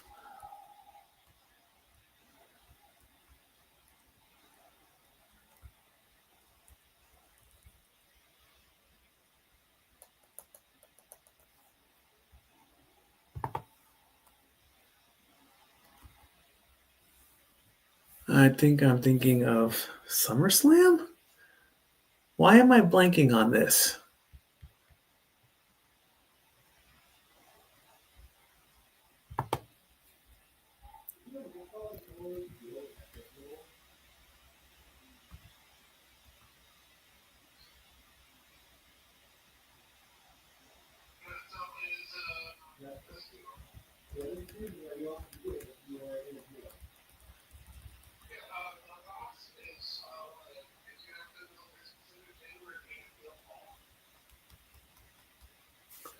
I am losing my mind here. I'm going to have to just look at it at a different time because I don't know why I am totally lost right now. I'm just...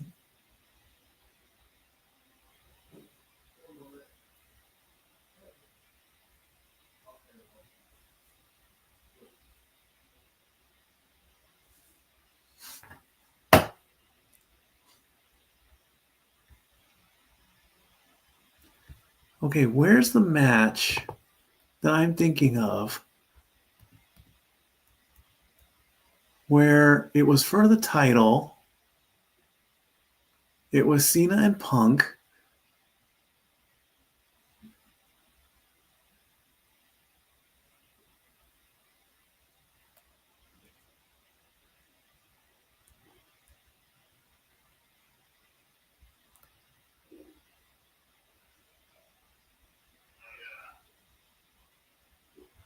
Because the way I'm reading this,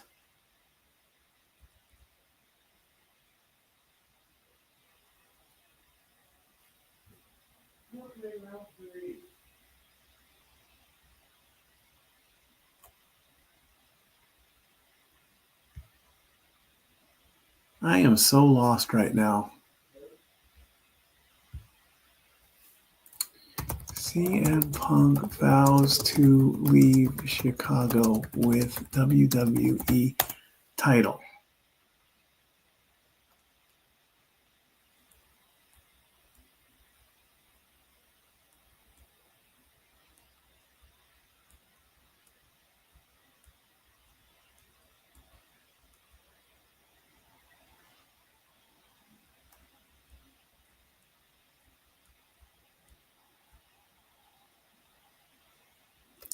Money in the Bank 2011.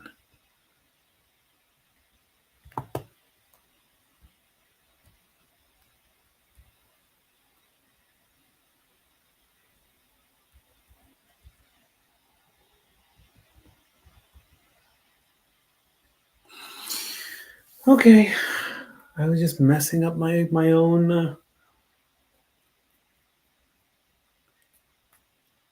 We just had Money in the Bank.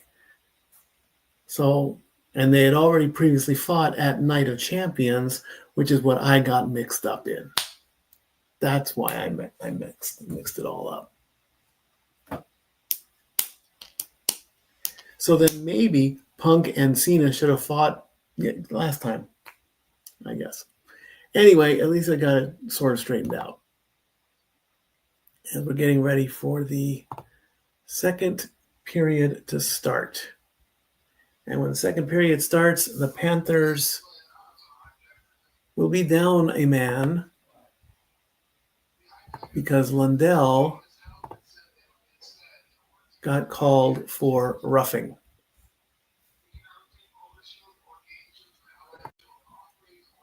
And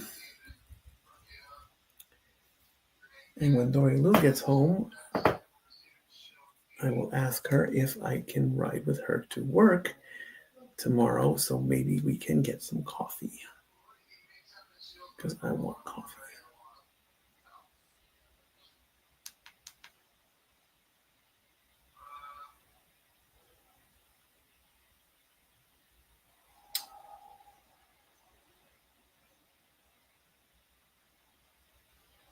All right. As we get the Purina One commercial.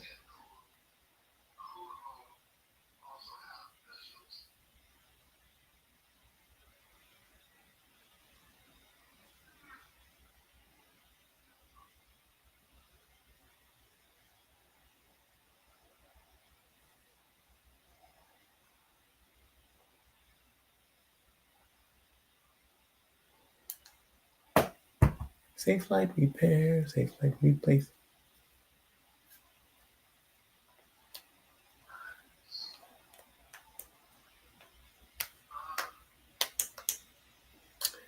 And we'll just refresh that.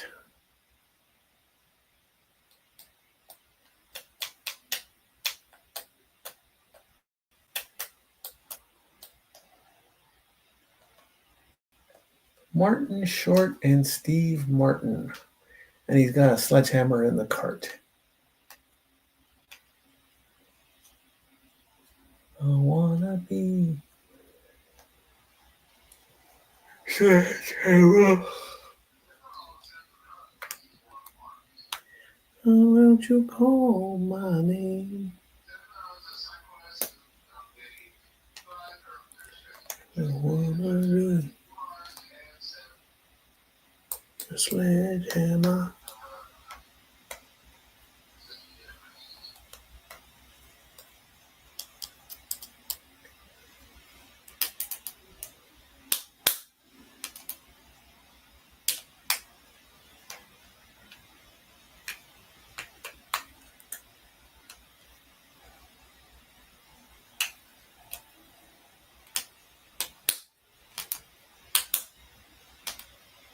An espresso.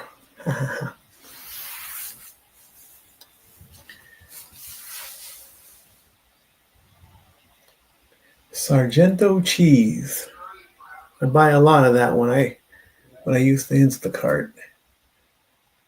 If it wasn't Sargento,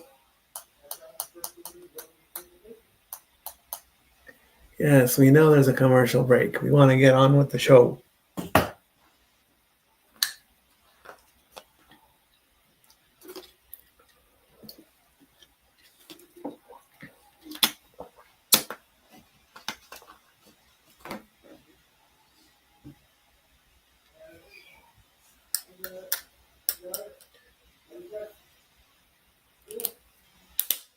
American Bank Arena.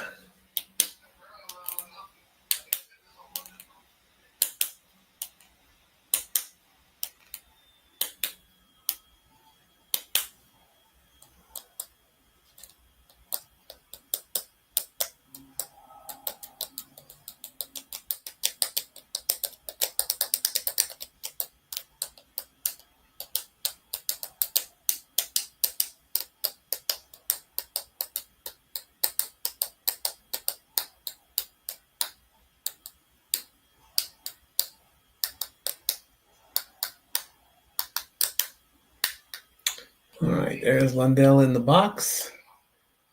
Spitting.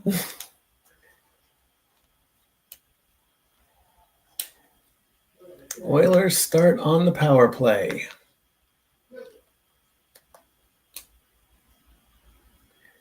Draisaitl, McDavid, Perry, Bouchard, and Wallman.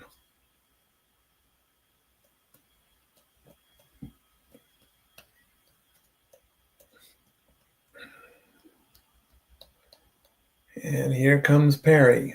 Or no, is that McDavid? That's McDavid.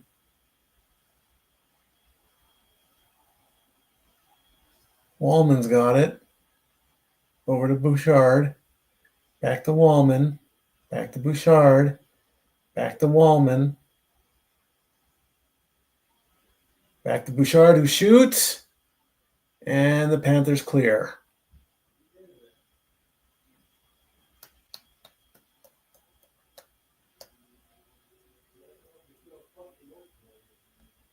Here come the Oilers. McDavid. Back over to Bouchard. Back to Wallman. And the Panthers clear again. As 1 minute goes by.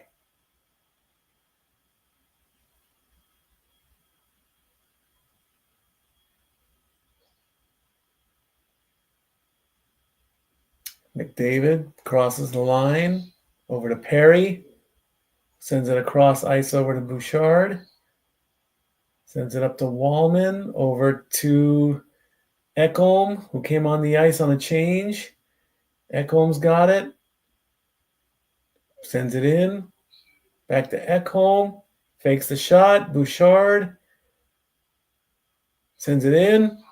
And the Oilers got a score. Oilers score on the power play, and it's Corey Perry. And in Edmonton, they are cheering. At 1:40 on the power play, Corey Perry scores another one. Bouchard, Perry, top shelf corner. He's right there by the net, turns, and just bumps it over. Flicks it up and in. 2-1 is the score.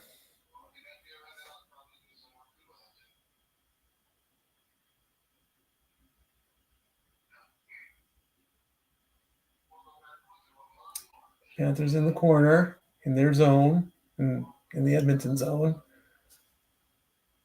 Looking to get that goal back, looking to answer back.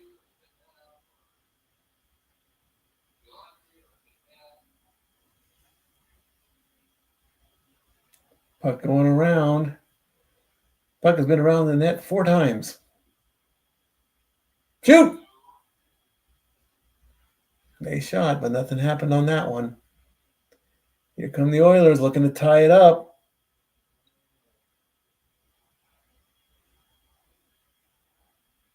Oh, somebody got hit, but the ref didn't call it. And some bumping.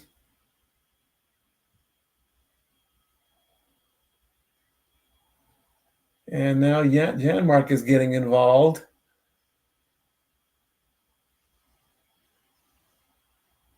Looked like a trip there. Skinner was falling down, and he took out one of the Panthers. Saying, ref, why didn't you call that? The Oilers are saying, why didn't you call goalie interference on that? 17:21 left to go.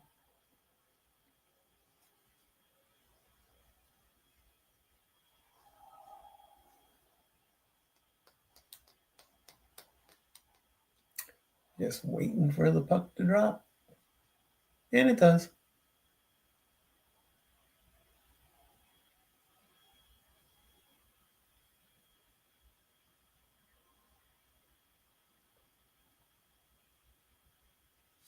Corey Perry with assists from Bouchard and Ekholm. And the Panthers get that goal right back. Reinhart fired so fast, I didn't even see it. Right at 3 minutes in. Oilers have it. Klingberg's trying to get out. A quick pass to Reinhart from Verhaeghe. Split the defense, went 5, down below, puck in the net, 3-1 Panthers.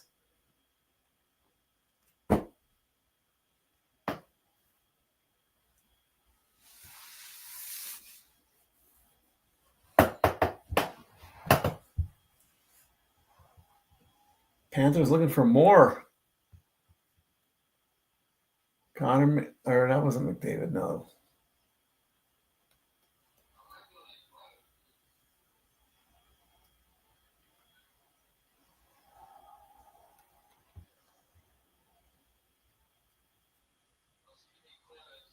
Oilers with the puck.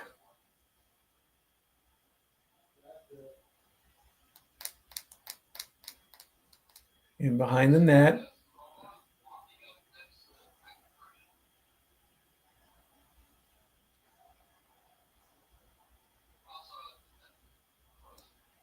And here come the Panthers again, sending it into their own zone. Oilers there to intercept. Just under 16 minutes left.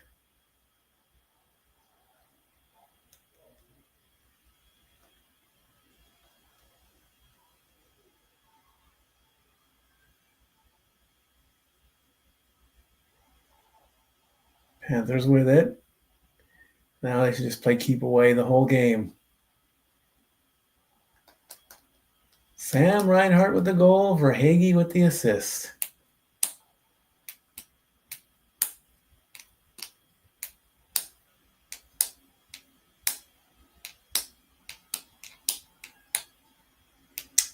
Oilers just behind the net, looking to get out.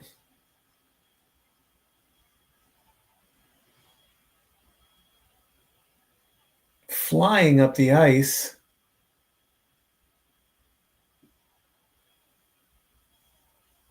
Sending it in. And sending it back to the center ice.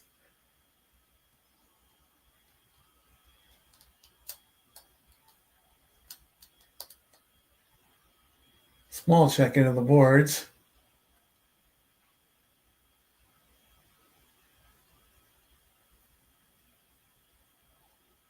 Panthers have it. Oilers trying to get it back, trying to work it out. And, oh, that shot went in.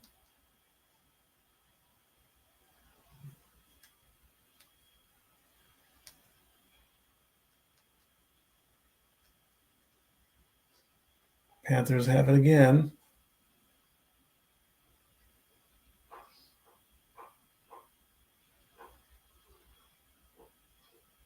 Sending it in more. Panthers just trying to go for more. Trying to lock this game up early. Sends it in. Nothing.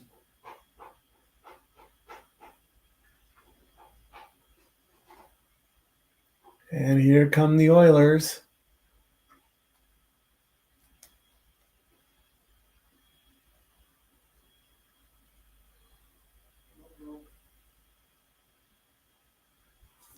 $13:30 left to go.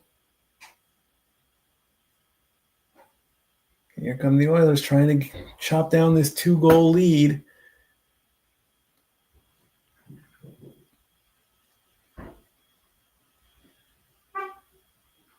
There's my car.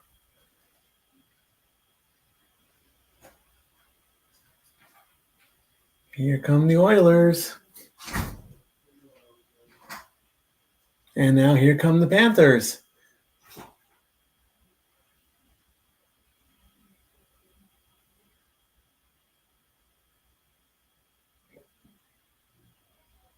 Oh, what a check that was.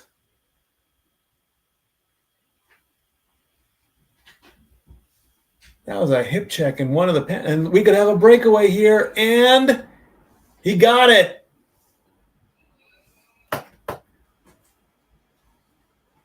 Bennett scores again. Makes it on a breakaway. Makes it 4-1 Florida.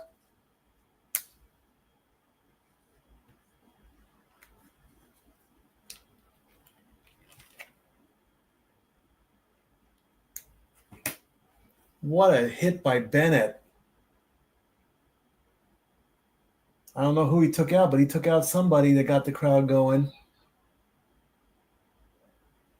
And then a quick intercept, and he's off to the races. Lestarian with the steal. Bennett all by himself, one-on-one. Goes right to the corner.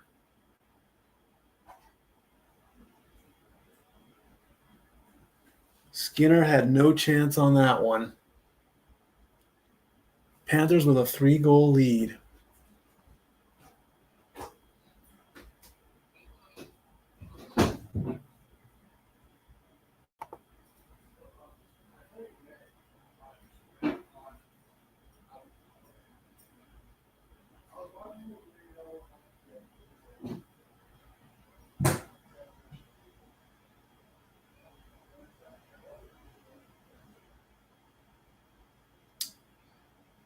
Panthers looking for more. Sending it across.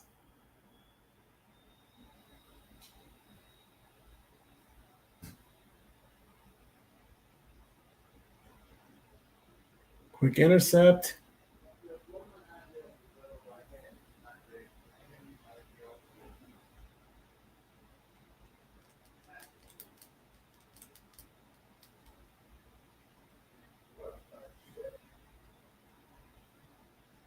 Oh, I didn't take the banner off. Got to do that.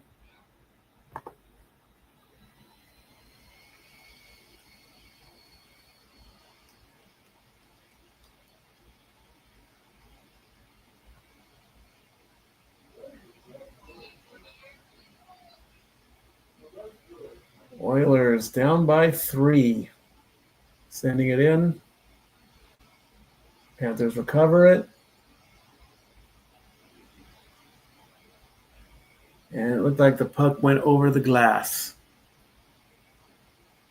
And will we have a TV timeout? Sure looks like it.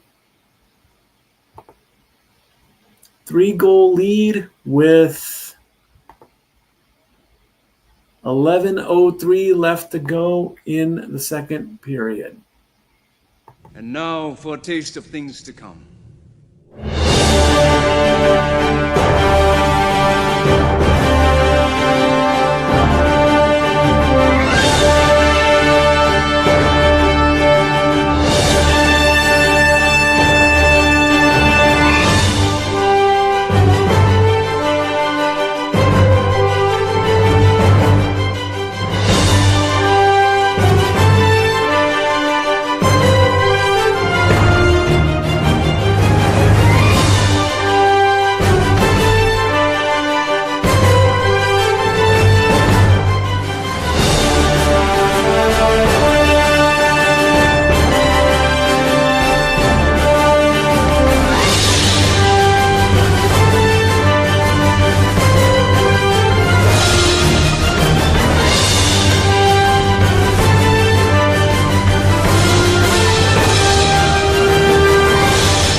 So Sam Bennett gives the Oilers a problem because they are now 3 goals down.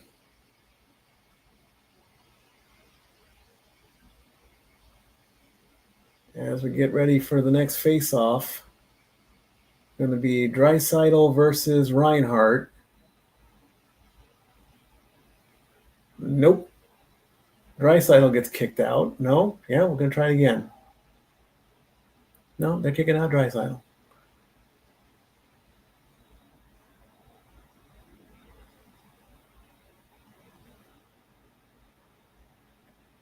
And the puck gets dropped with 11 minutes to go.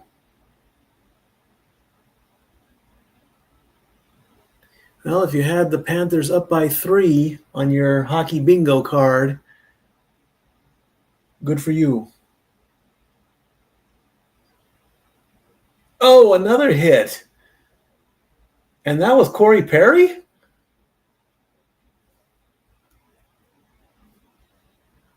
Wow, that Corey Perry. What a guy. Panthers coming in.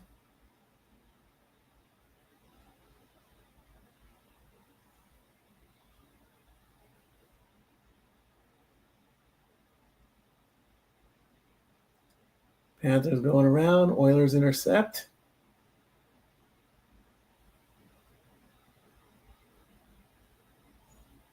And they take a shot. 85-mile-an-hour slap shot there.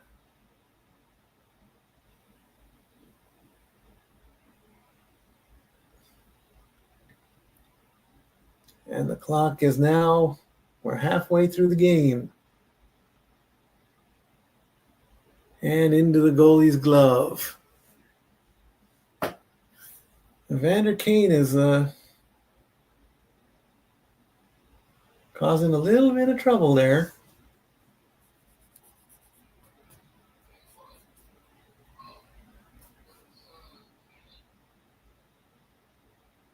That was Ekblad on McDavid as they go to a TV timeout. We just played the commercial, so we don't need to worry about that. All right, let's take a look at the team stats real quick. Both teams have 16 shots on goal. Hits favor the Oilers, 17-14. Oilers have won more faceoffs. Still four power play opportunities. Still 4 penalties, 8 minutes, 9 block shots for the Oilers, and 8 for the Panthers. So not much new on that. So let's see what's going on with the wrestling.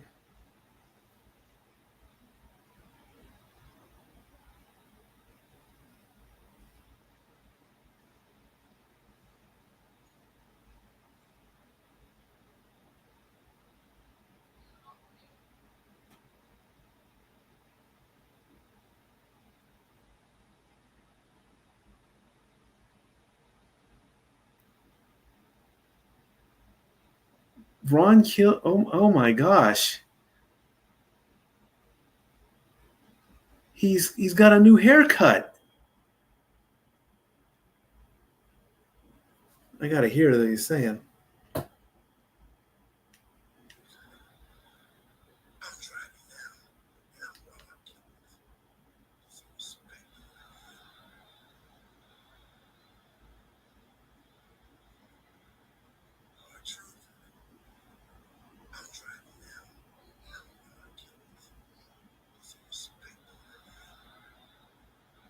Ooh. The fans kind of had a bit of a groan. Oh, there's his promo.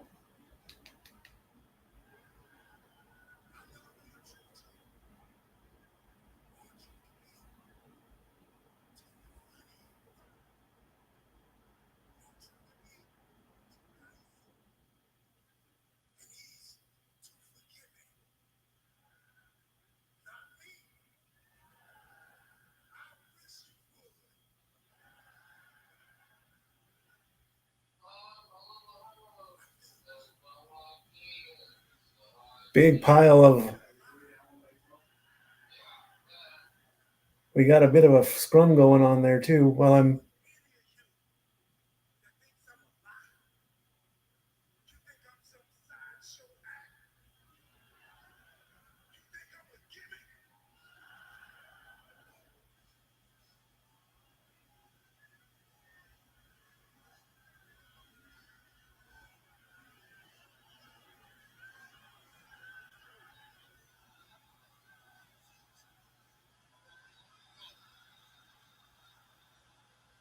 Oh my! He didn't.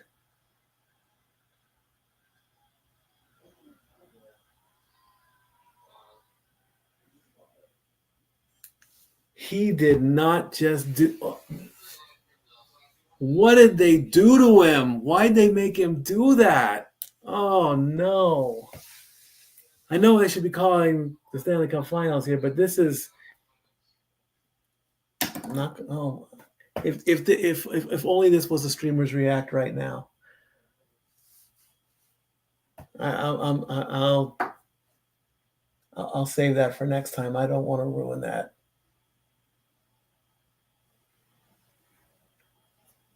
Next goal, excluding overtime on DraftKings. Edmonton's at minus 115. Florida's at minus 105.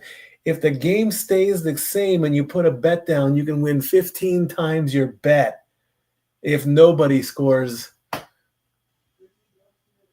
That'd be a pretty cool bet to win. Put down $100 and win $1,500 if the game stays the same as it is. That'd be great. All right, Florida with the puck. Now the Oilers have it.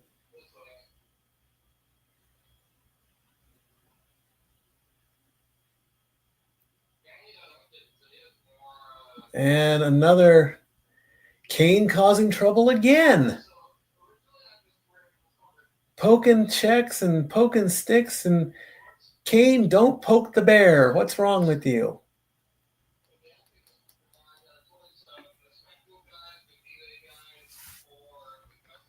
Let me close my door real quick. Say his name and he appears.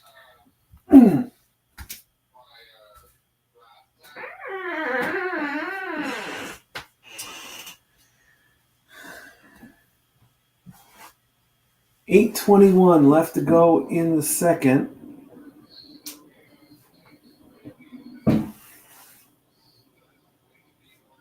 As we've got a small delay on the ice as well. Hey, Dory. What time you heading out tomorrow? Early. How early? Do you need a drop off? I haven't heard from Phil yet, so I might need you as a backup. I have to be at work at 8:30. I can be up and ready at 8 or earlier.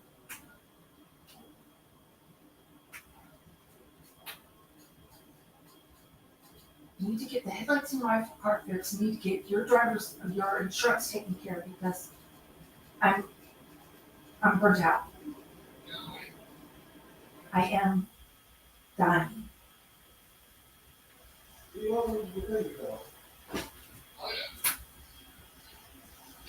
I'm tired again too about working on getting this license.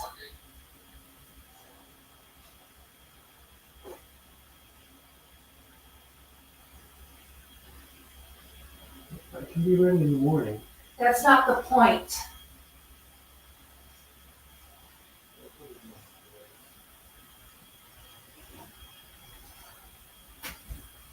It means I have to be a little earlier than that to get everybody where they need to go. Or are you planning on just catching a trolley from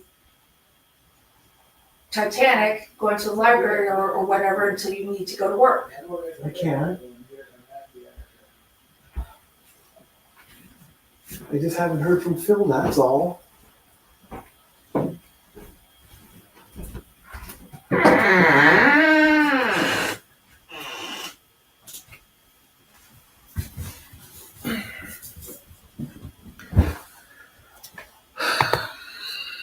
.624 left to go.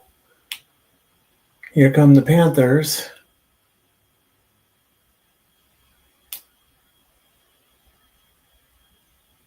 They shoot off.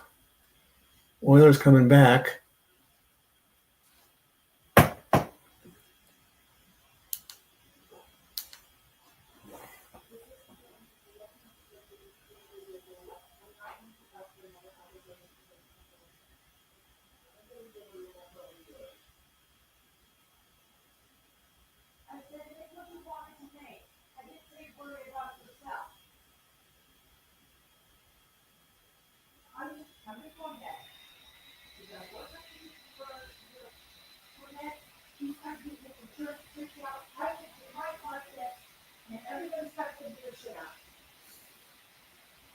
Good night.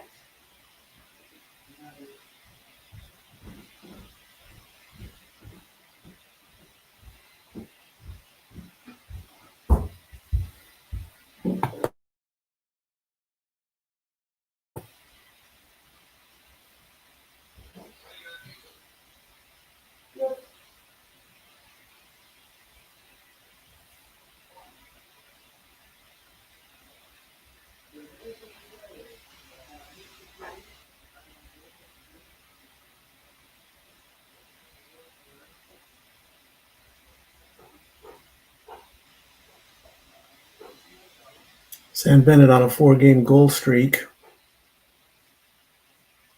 with 5:15 left to go in the second.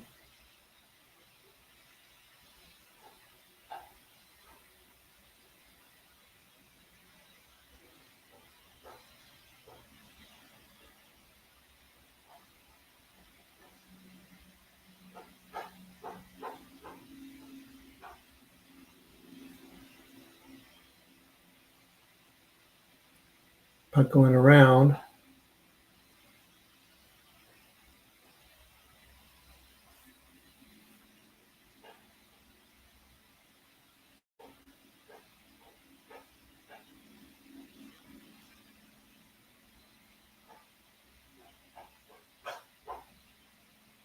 Panthers shoot. Gets blocked.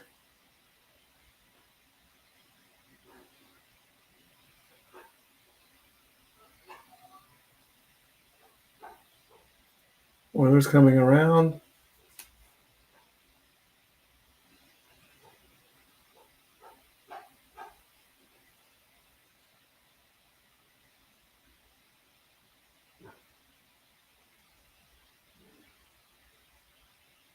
Panthers coming up. Shot before goes wide right.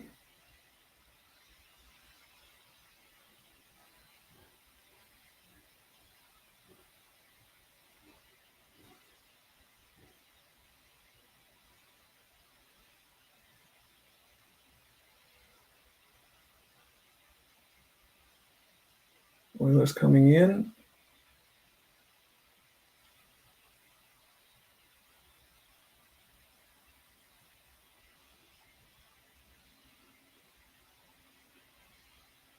Another hard check by Kane.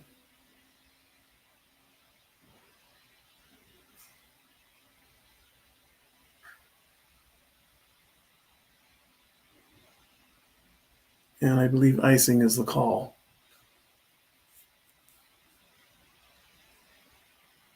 3:11 left to go in the second.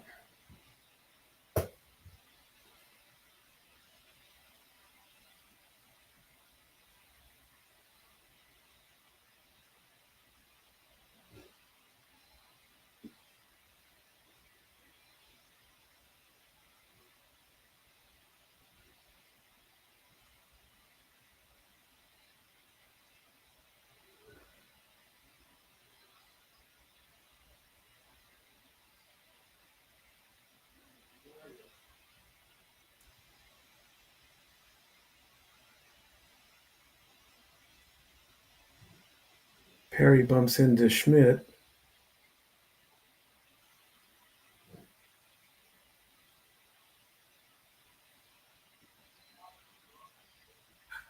As we go to a TV timeout. Looks like one of the Panthers took one of the Oilers' gloves and was retaliating by shooting water from one of the water bottles over to the commentator and into the other bench.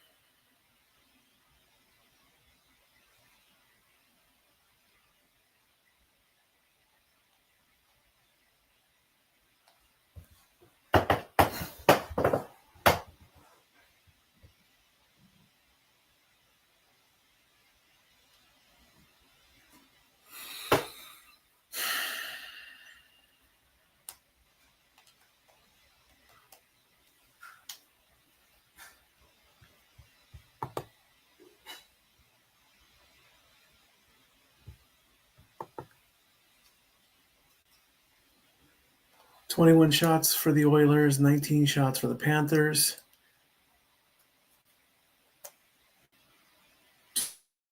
20 hits for the Oilers, 17 for the Panthers.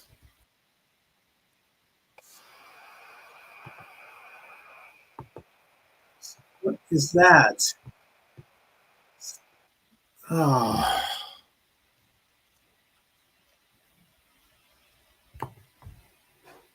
That wasn't supposed to come on.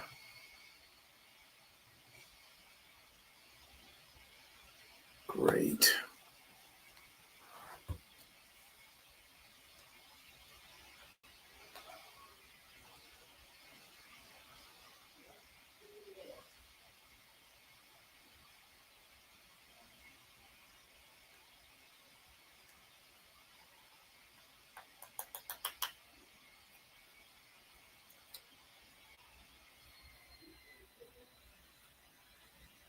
Less than 3 minutes to go in the second period.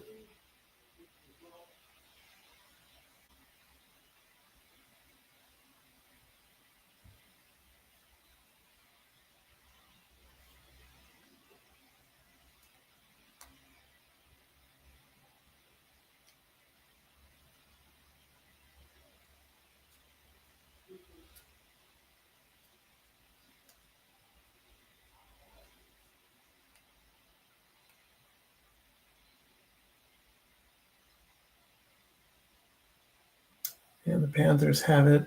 Icing is the call with 2:11 left to go.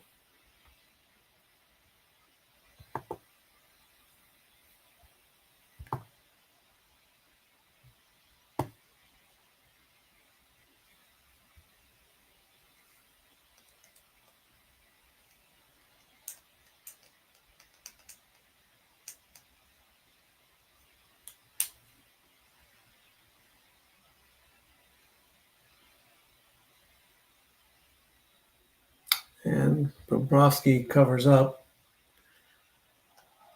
2:03 left to go. More shoving is being held.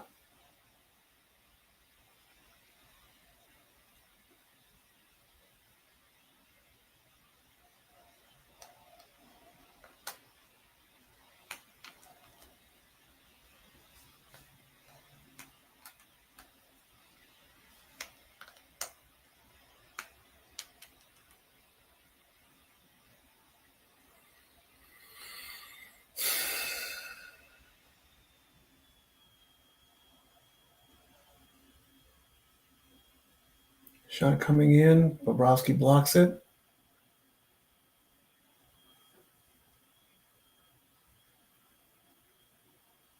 Oilers trying to get through.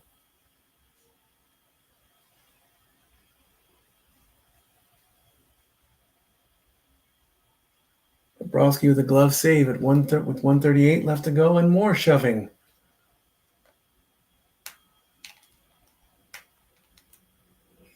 And who's at the center of it? Evander Kane.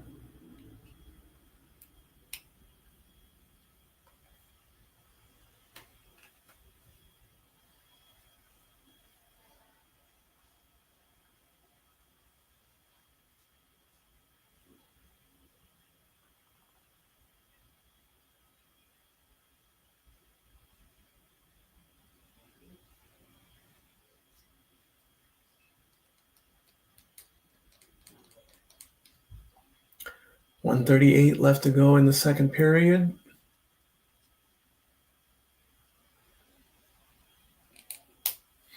Ref doesn't like the face-off. I mean, McDavid versus Barkov.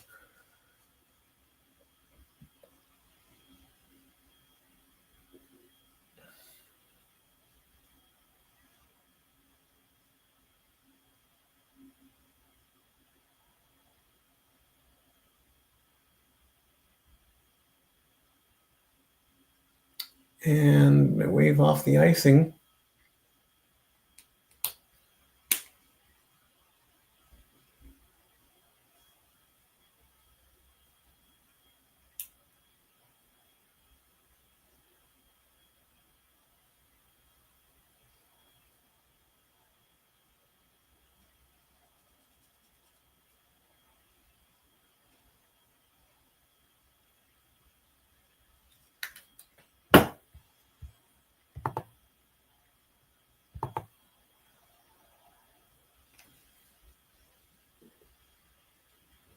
.44 seconds left.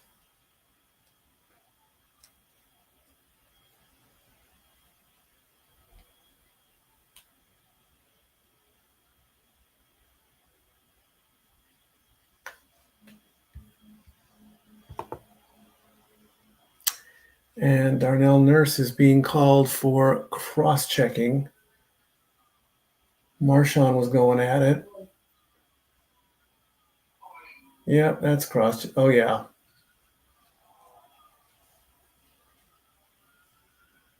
Wallman got a punch in there, too.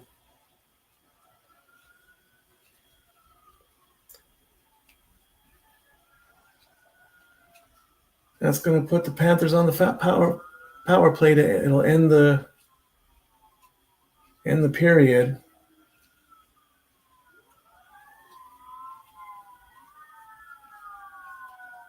Mikkola and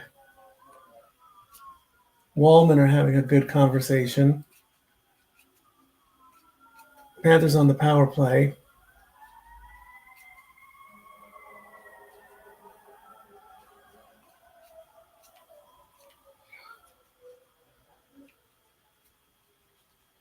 as the clock winds down in the second.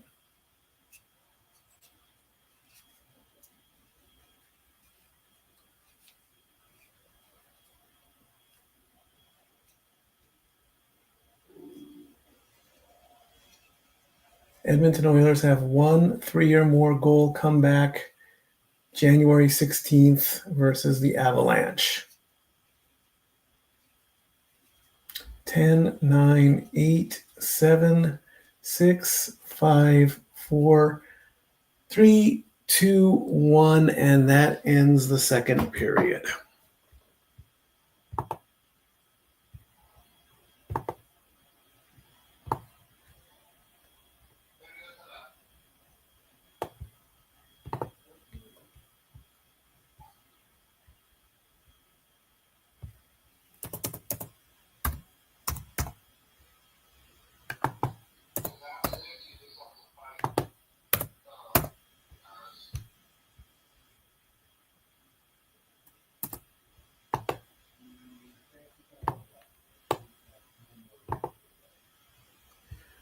And we'll go into the second intermission.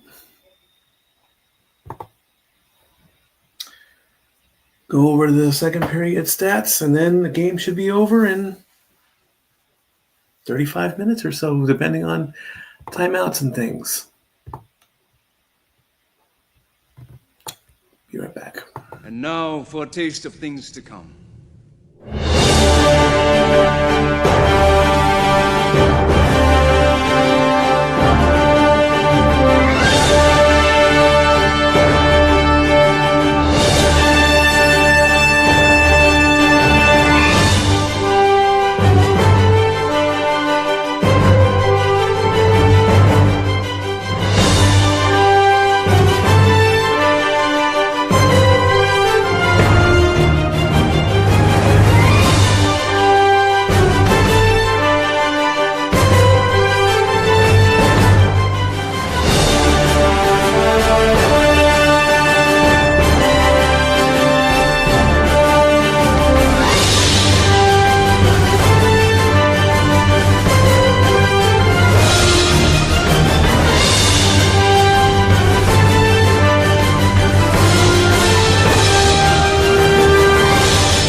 Alrighty.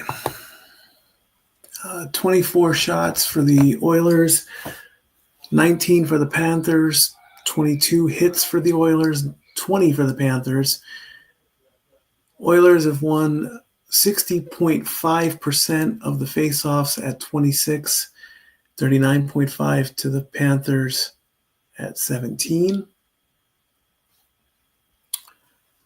5 total penalties for the Oilers, still 4 for the Panthers. And in the second period,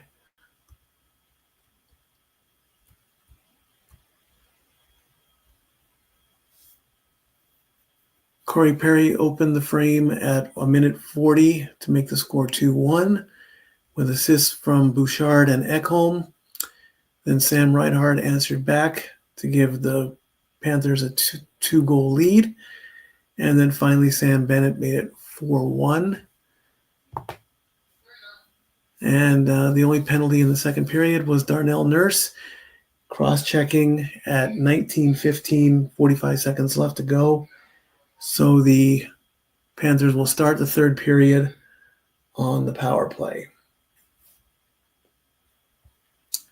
And when the game comes back, we'll get started with the third period. Be right back.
Alrighty, third period is just getting ready to start.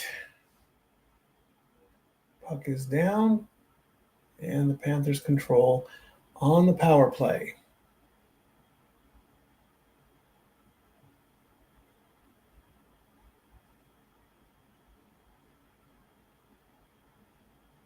Oilers get it briefly in the center.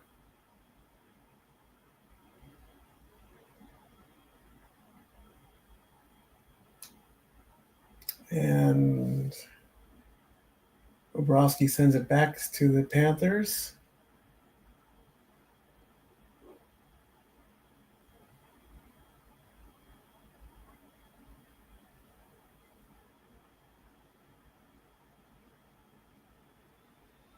They send it in. Oilers clear.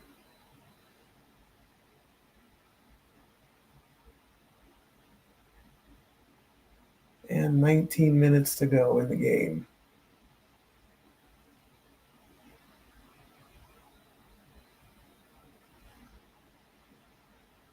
Five, 4, 3, 2, 1, and both teams full strength.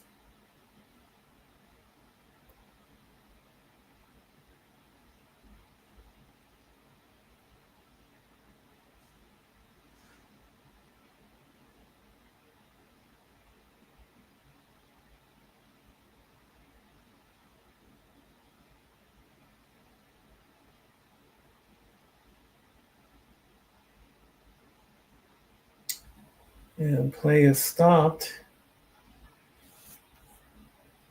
at 18:20.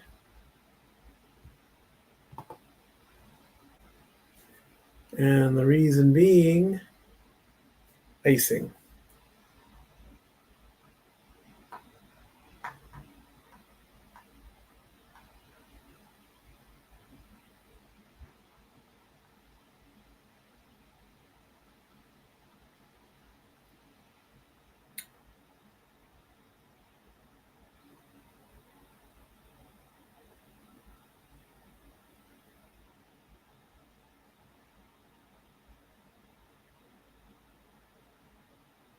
Oilers with it. Trying to get out of this 3-goal deficit. Panthers take it away. Moving up to center ice.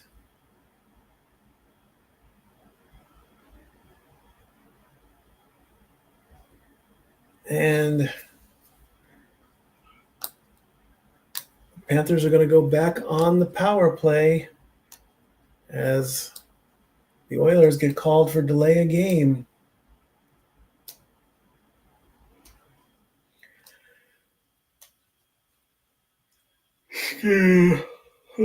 Skinner was behind in his crease, and the puck went over the glass.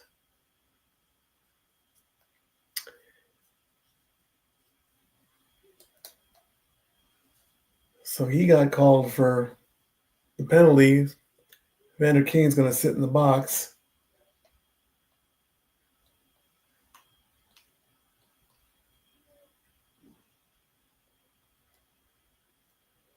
Florida on the power play again to the right of Skinner. Or to the left, excuse me. No, that's his right. I don't know which one it is.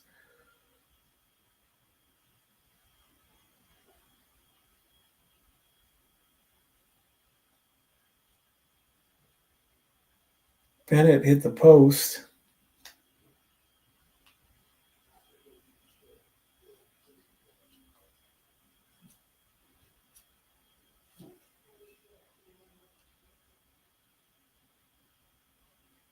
Right off the corner.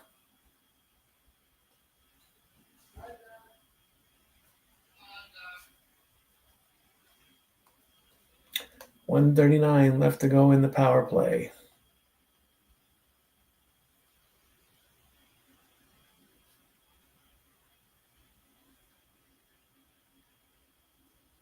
Shot goes in. Skinner saves it.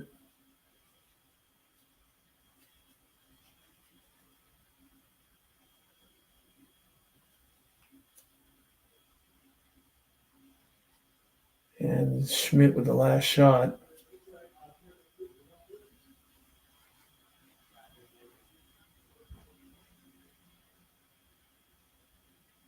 Verhaeghe with it to Schmidt.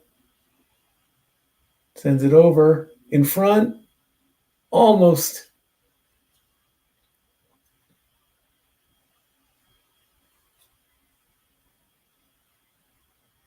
Wide left on that shot.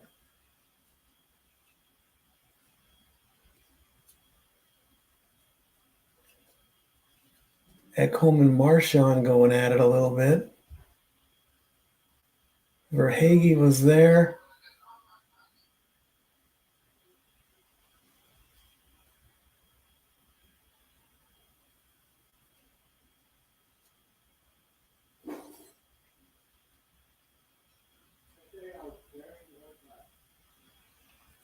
Chuck, Marchand, Reinhardt, Barkov, and Jones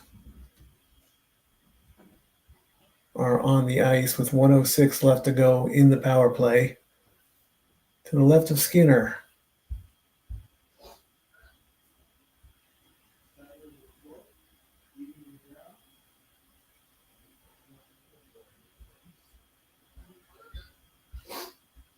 Shot and score. Ekblad with that one.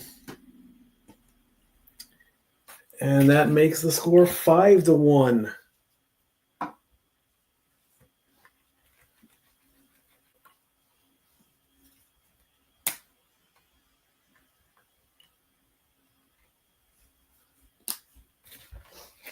Five to 1 is your score.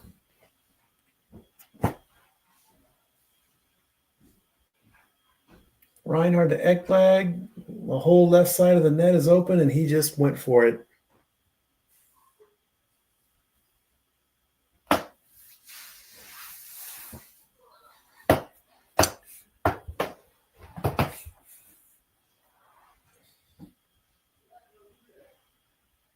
And it looks like Skinner is out and Picard is in.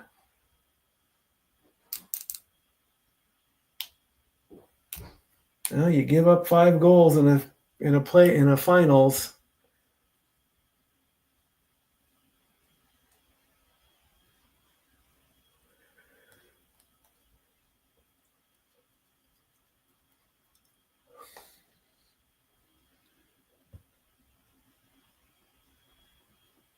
So Calvin Picard comes in to replace Skinner with 16:33 left to go in the game.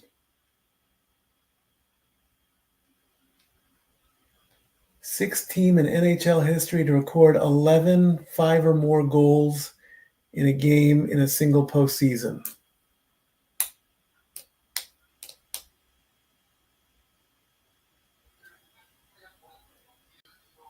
I really don't see that the Oilers are going to pull Picard as the clock winds down. So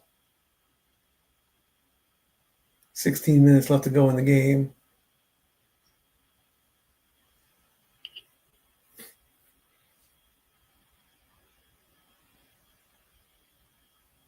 Oilers trying to get one back, but Panthers playing some good defense. 1-on-1, and if he would have gone to his backhand, he would have gotten it.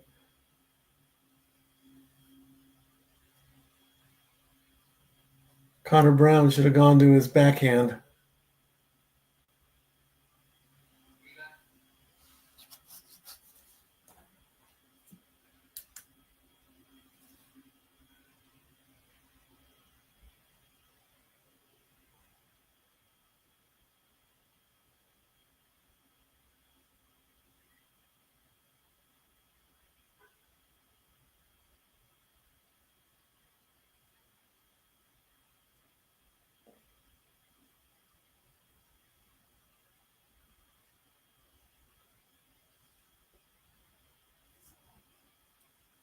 And now we got some punches being thrown.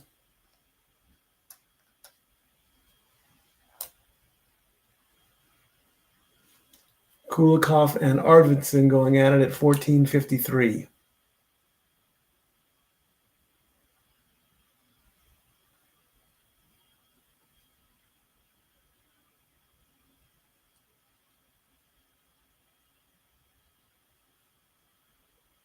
Janmark and Greer were going at it pretty good too.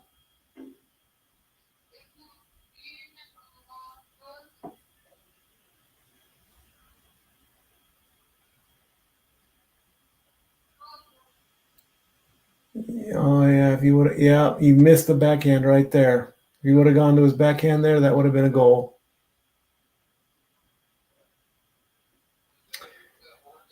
And Janmark gets called for roughing, so that's going to put the Panthers on the power play again.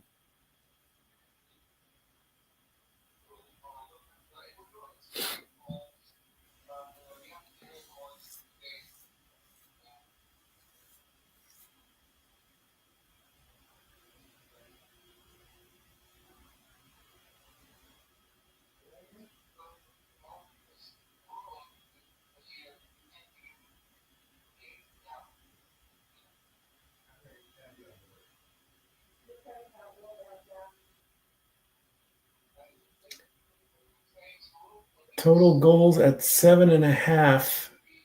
Over 7.5 gets you plus 120. Under 7.5 gets you minus 154. Nurse and Marchand get together.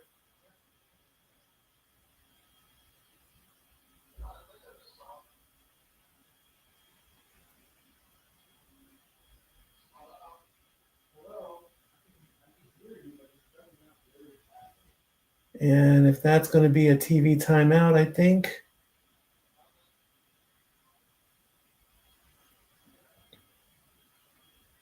Nope.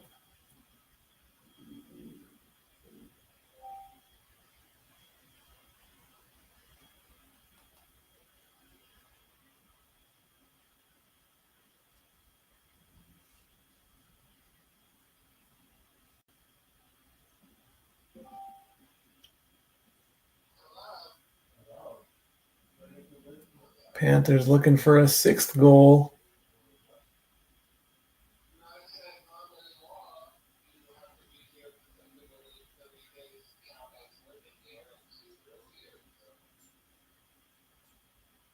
Panthers dancing around.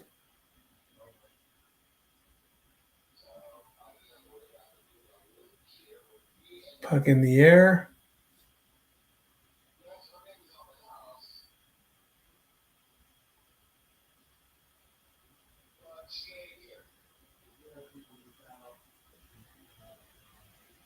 Splitting the defense, back to pass.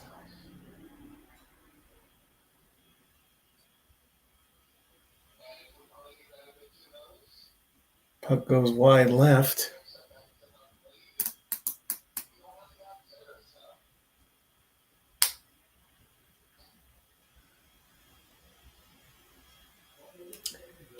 And the Oilers will clear, and that will kill off the rest of the power play.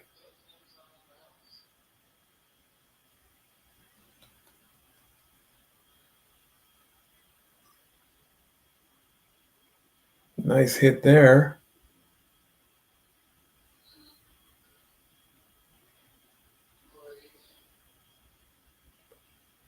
And offsides is the call at 12:38.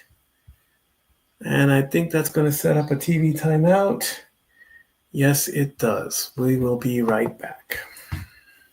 And now for a taste of things to come.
right, gotta keep remembering to turn off the banner when that happens.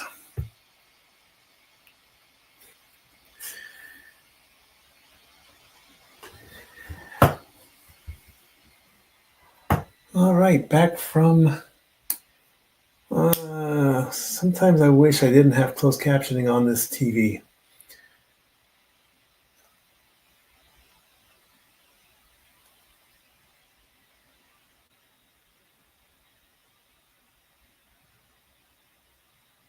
Here come the Oilers, trying to keep something going.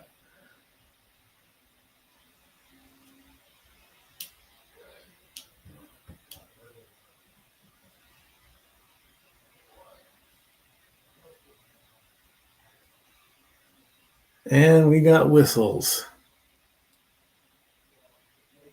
And it looks like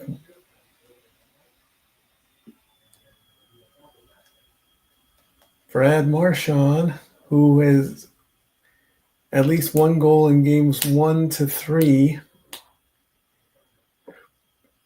Marchand is going to the penalty box for hooking. So we'll see if the Oilers can at least get one of the goals back and maybe start something.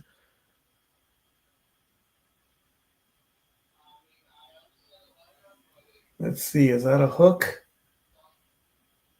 I don't see a hook.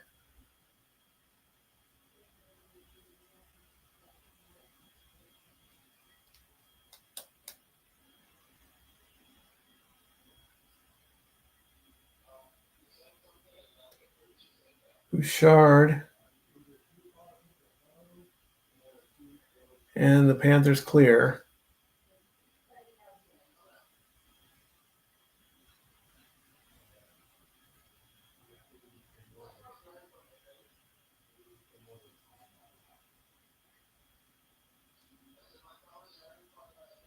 Oilers coming in. Panthers stop them at the doorstep. Bouchard again at the top. McDavid. A shot and a block as they clear with 1:08 left to go in the power play.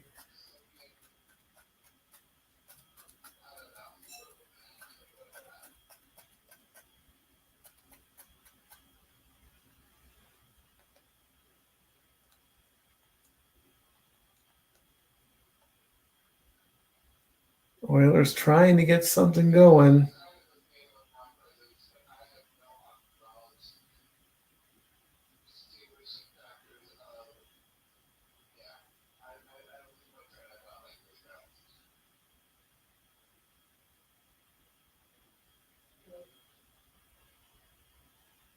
Oilers trying to set something off. They send it in.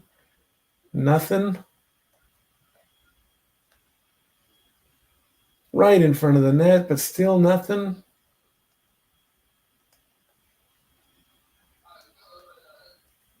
Ten seconds left to go in the power play. 5, 4, 3, 2, 1. Both teams at full strength. And there is 5, 4, 3, 2, 1. 10 minutes to go in the game. Edmonton down by 4.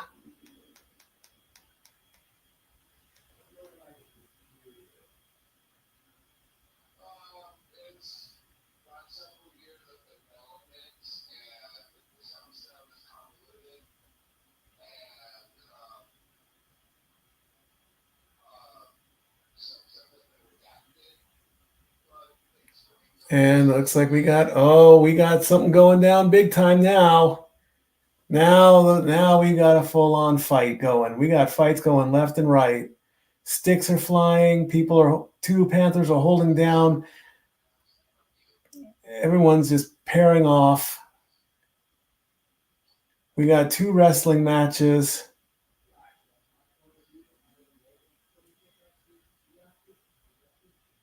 We got punches being thrown left and right. Nurse and Gadovich are going at it. Frederick and Bennett are going at it. Uppercuts are being thrown left and right.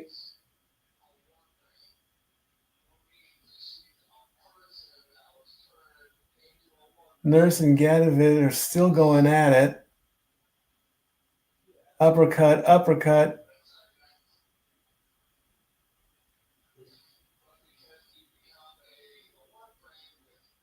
There are 3 fights going right now on it. Schmidt is going with... Schmidt finally breaks up his.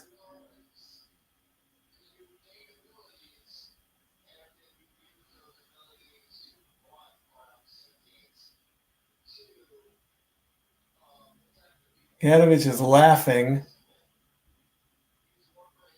And then they finally break that up. Sticks are everywhere.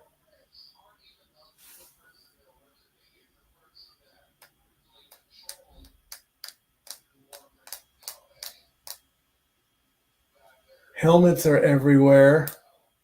Play has stopped. We go to a TV timeout while the referees just settle all this.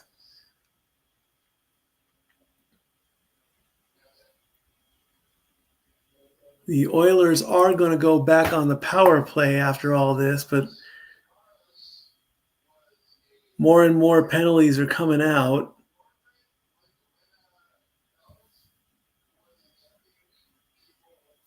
Getting it all as it comes in. So right now we've got Greer, Bennett, and Gadovich from the Panthers. We've got Nurse and Frederick from the Oilers, all with minor penalties. Not certain if they're all 5 for fighting or what started that powder keg, I'd like to know.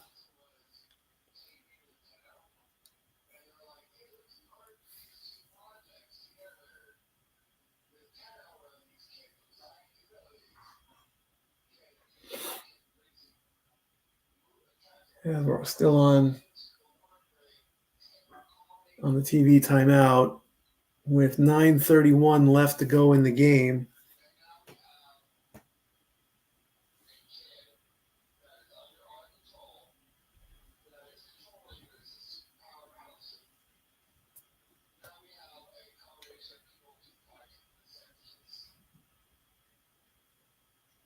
So what started all this? Bennett got checked by Frederick, and Frederick checked him 2 and 3 times, got him from the back, and that's what started off that thing. Ekholm got into it, then Nurse and Greer got into it, and they started going right by the bench.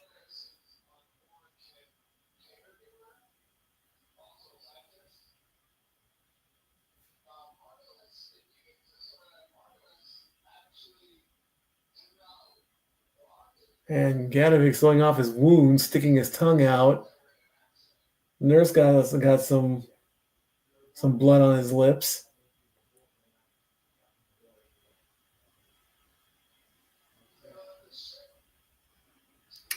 So it's Greer, Frederick, Bennett, Gadovich, and Nurse so far.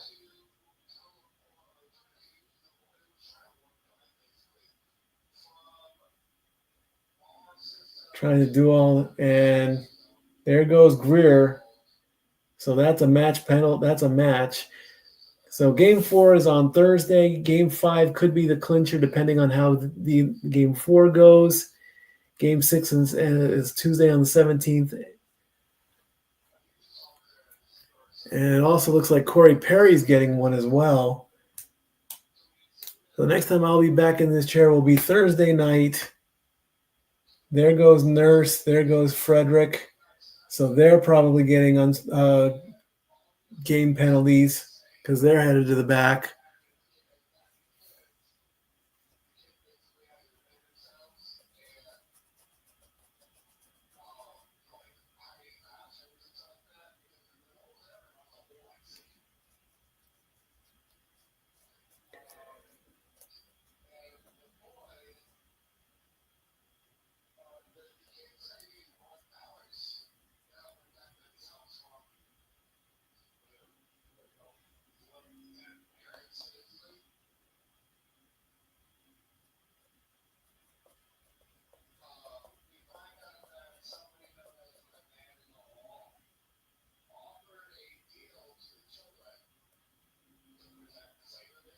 So Corey Perry's in the penalty box.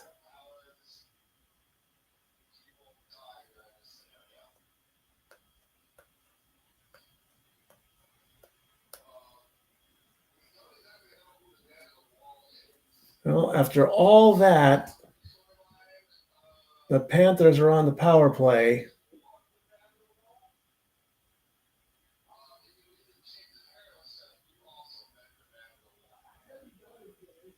We're still waiting to get all the. We may have to wait till the end of the.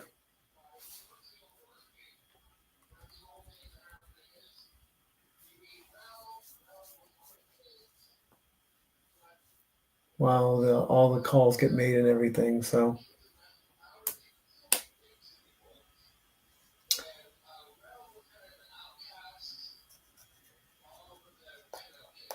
When I come back on the air on Thursday and read this story,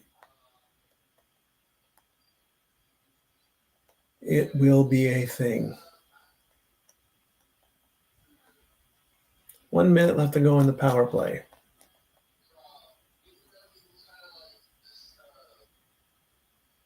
Somebody broke a stick.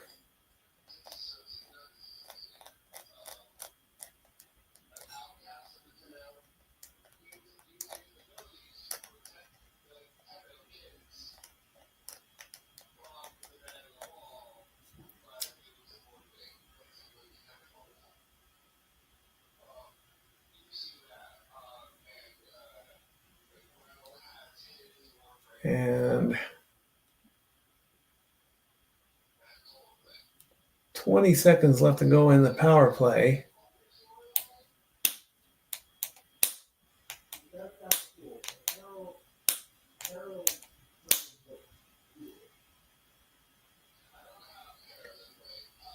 Here come the Oilers. 3, 2, 1, and the power play is over. 7.5 minutes left to go in the game. Still waiting to hear or get all the penalties squared away.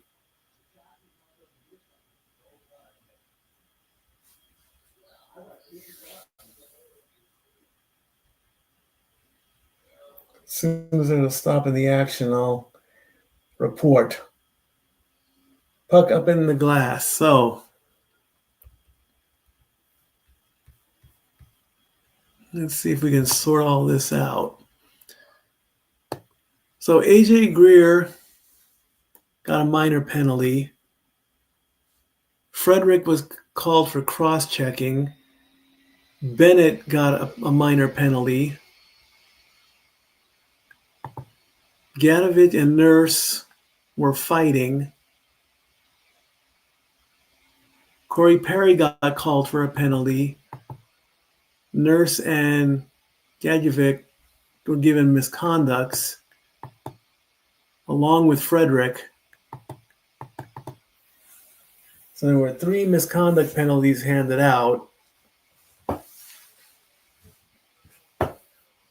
Either way, the score is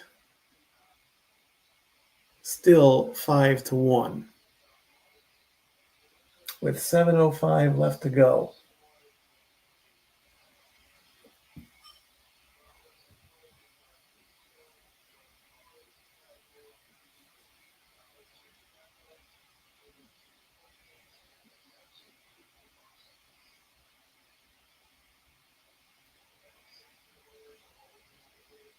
And the Oilers with it. I don't think they're going to pull Picard anytime soon. Not when you're 4 goals down.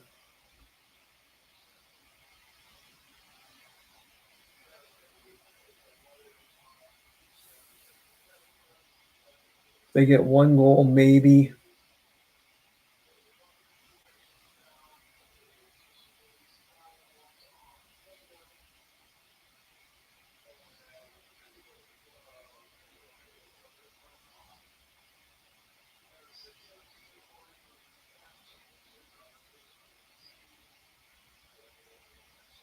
Verhaeghe's down on his knees on the ice.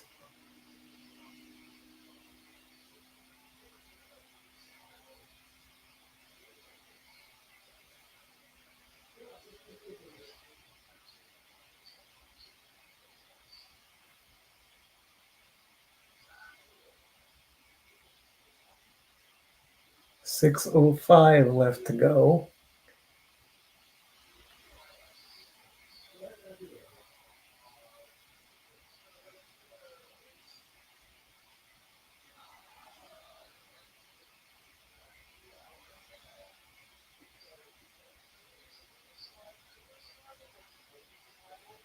Looked like Bouchard hit Verkhage, and Kane hit Verkhage while he was down. Play is under review. They're calling it a major penalty. They're just confirming it. Let's see what the ref says on this one.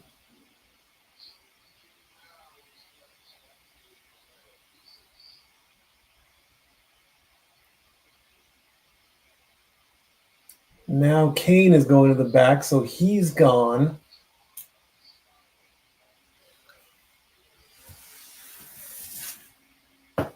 Perry's in the box.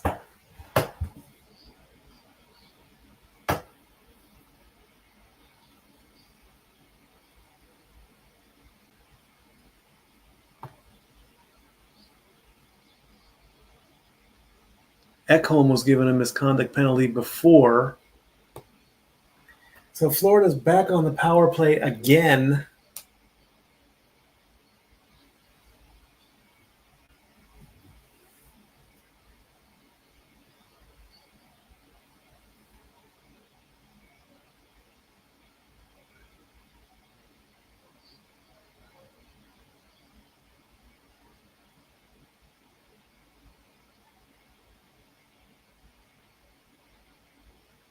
Minute and a half left on the power play.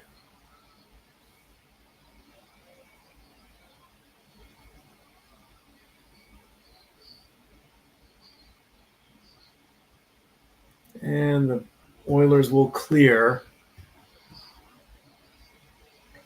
And we've got more fighting going on. This is becoming insane.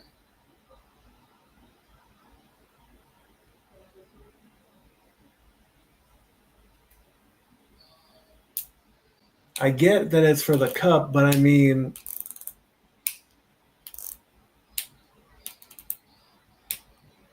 what started this fight off, I'd like to know. If it's not overtime, it's fighting now. I mean, it's a given. Fighting in hockey is a thing. We know this. We get that.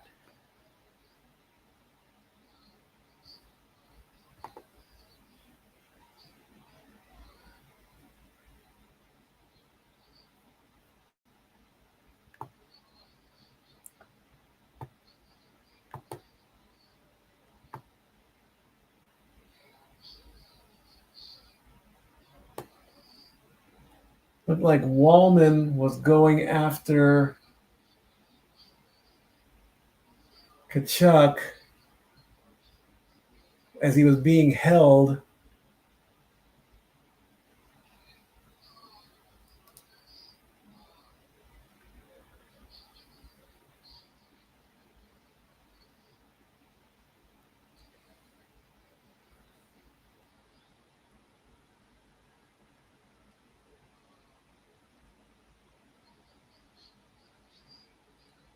Now Wallman's going to the back. So now Wallman's gone.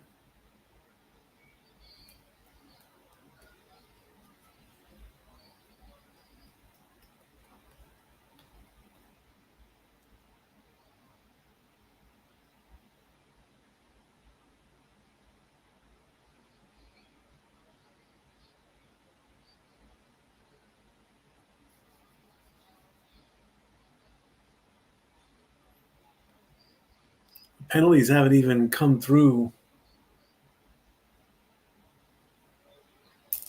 At some point, the referees are going, enough is enough. Let's just finish this game and move on. Florida's still on the power play.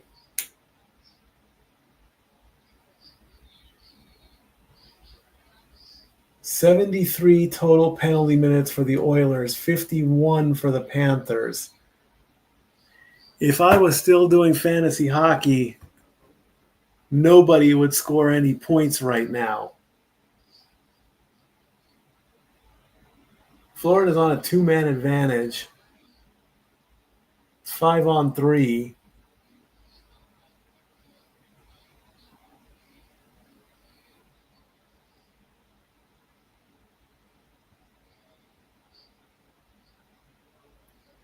As Edmonton clears, and the clock mercifully is counting down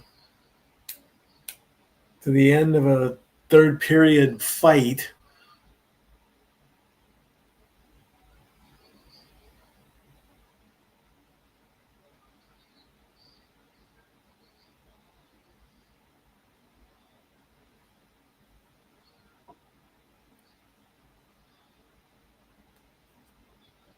And more little talks, but nothing big yet.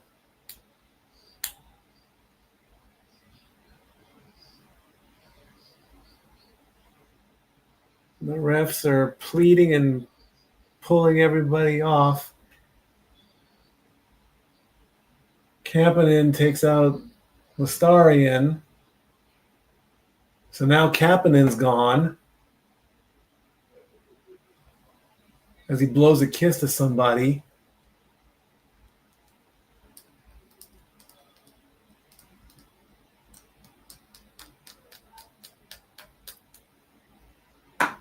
NHL.com/bingo. Well, if you got a bunch of fights on your bingo card,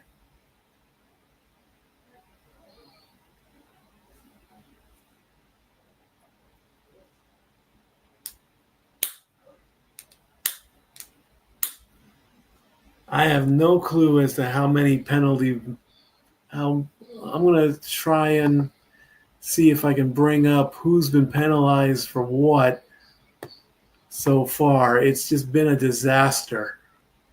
It's been penalty after penalty after penalty.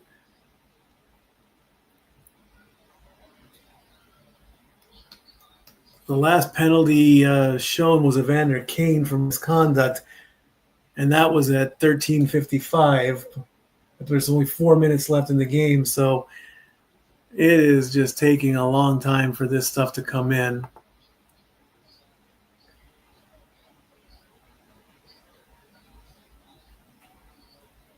So Florida still has on a 2-man power play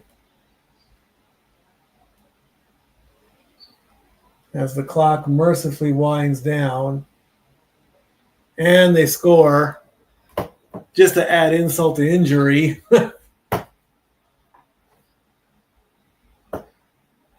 As Evan Rodriguez scores for their third power play goal of the night. And that's going to make it 6-1 Panthers to get the crowd cheering again.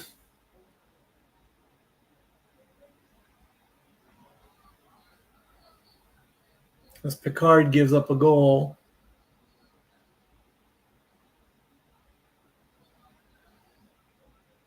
Florida still has a power play going. The over-under is at 7.5. They're at 7 right now. So if you had that on your bingo card,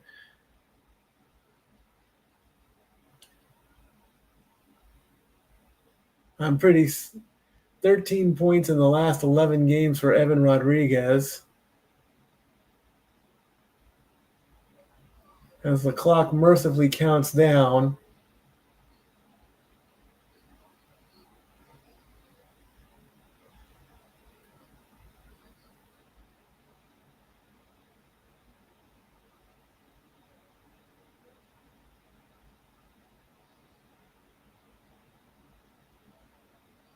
One minute to go in the power play, and now another. Who was that? He had a smile on his face. Who is that? Kapanen? No, he got out.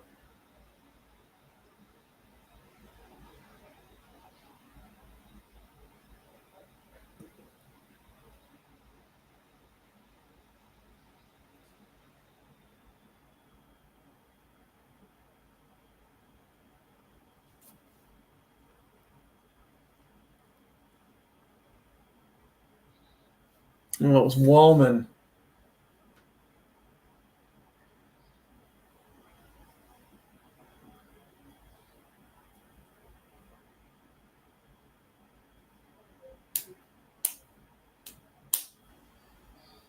No, it was Lusterian. So now we're going to have 4-on-4.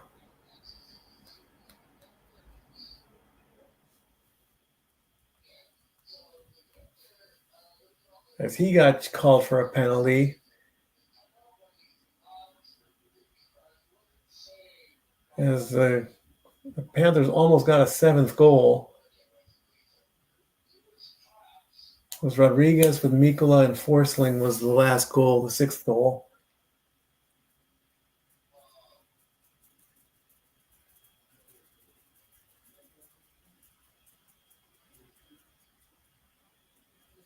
And 10 seconds left on the 4-on-4.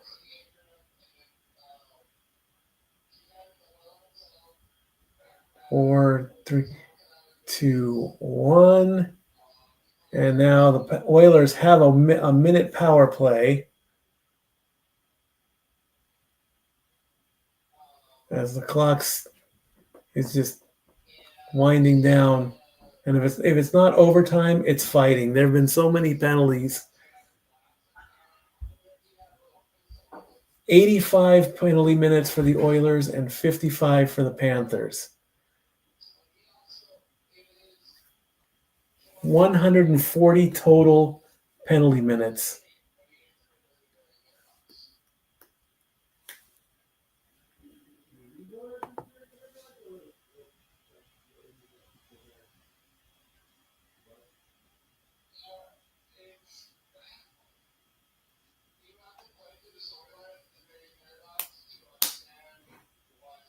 ESPN hasn't even clocked the 6th goal yet.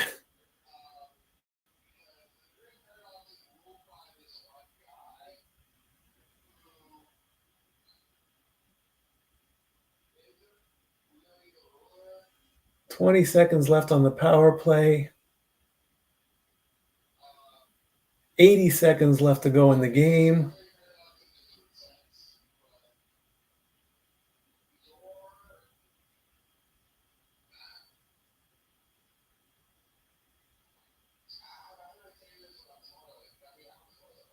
And 1 minute left to go. And the Oilers should just hang back, really. In Stanley Cup final history, when the series has been tied at 1-1, the winner of Game 3 has the all-time series record. Well, there it is, folks. Florida's going to win this game. They're going to win the Cup in 2 days, in 2 games. It's stats like that sometimes, you know, it was like yesterday with the basketball game. The Thunder had only lost twice after losing a game, so they ended up winning. So, you know, they just throw those stats out there. And the fans come to their feet for the last 10 seconds. Corey Perry, don't start it, Corey. Come on. The clock runs out. Get them off the ice. That's the end of it. Now fans are throwing the rats on the ice for the win. Now Mr. Hothead's starting something with a smile on his face again. They're laughing as they fight.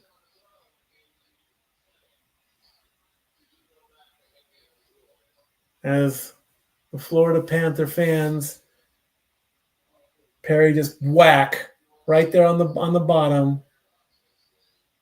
Mikkola starts laughing. So maybe that's a playful fight. I don't know. because they're laughing the whole time while they swing.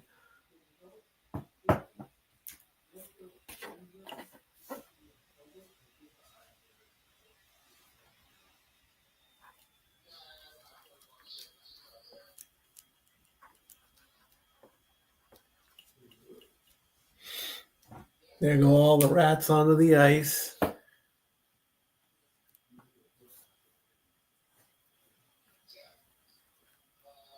Because the Florida Panthers are the cats. Florida leads 2-1. So mercifully, this game is over. That makes it official right there. And hopefully everything will get sorted out by Thursday when I'm back in this chair for Game 4 of the Stanley Cup Finals. Right now, the plan is that Matty Laws will be covering Game 3 of the NBA Finals on Wednesday. I will not be in this chair on Wednesday night. I will be working that night, so that takes care of that. So, Matty, thanks in advance for hopefully coming in and tagging in and give me Matty Laws, I guess. So we're done. That's Game 3. That's just going to be – everyone's going to be talking about fights, but hey, it's a hockey match. You go to a hockey match and fights break out. Good night. I will see you on Thursday. Stat Boy out.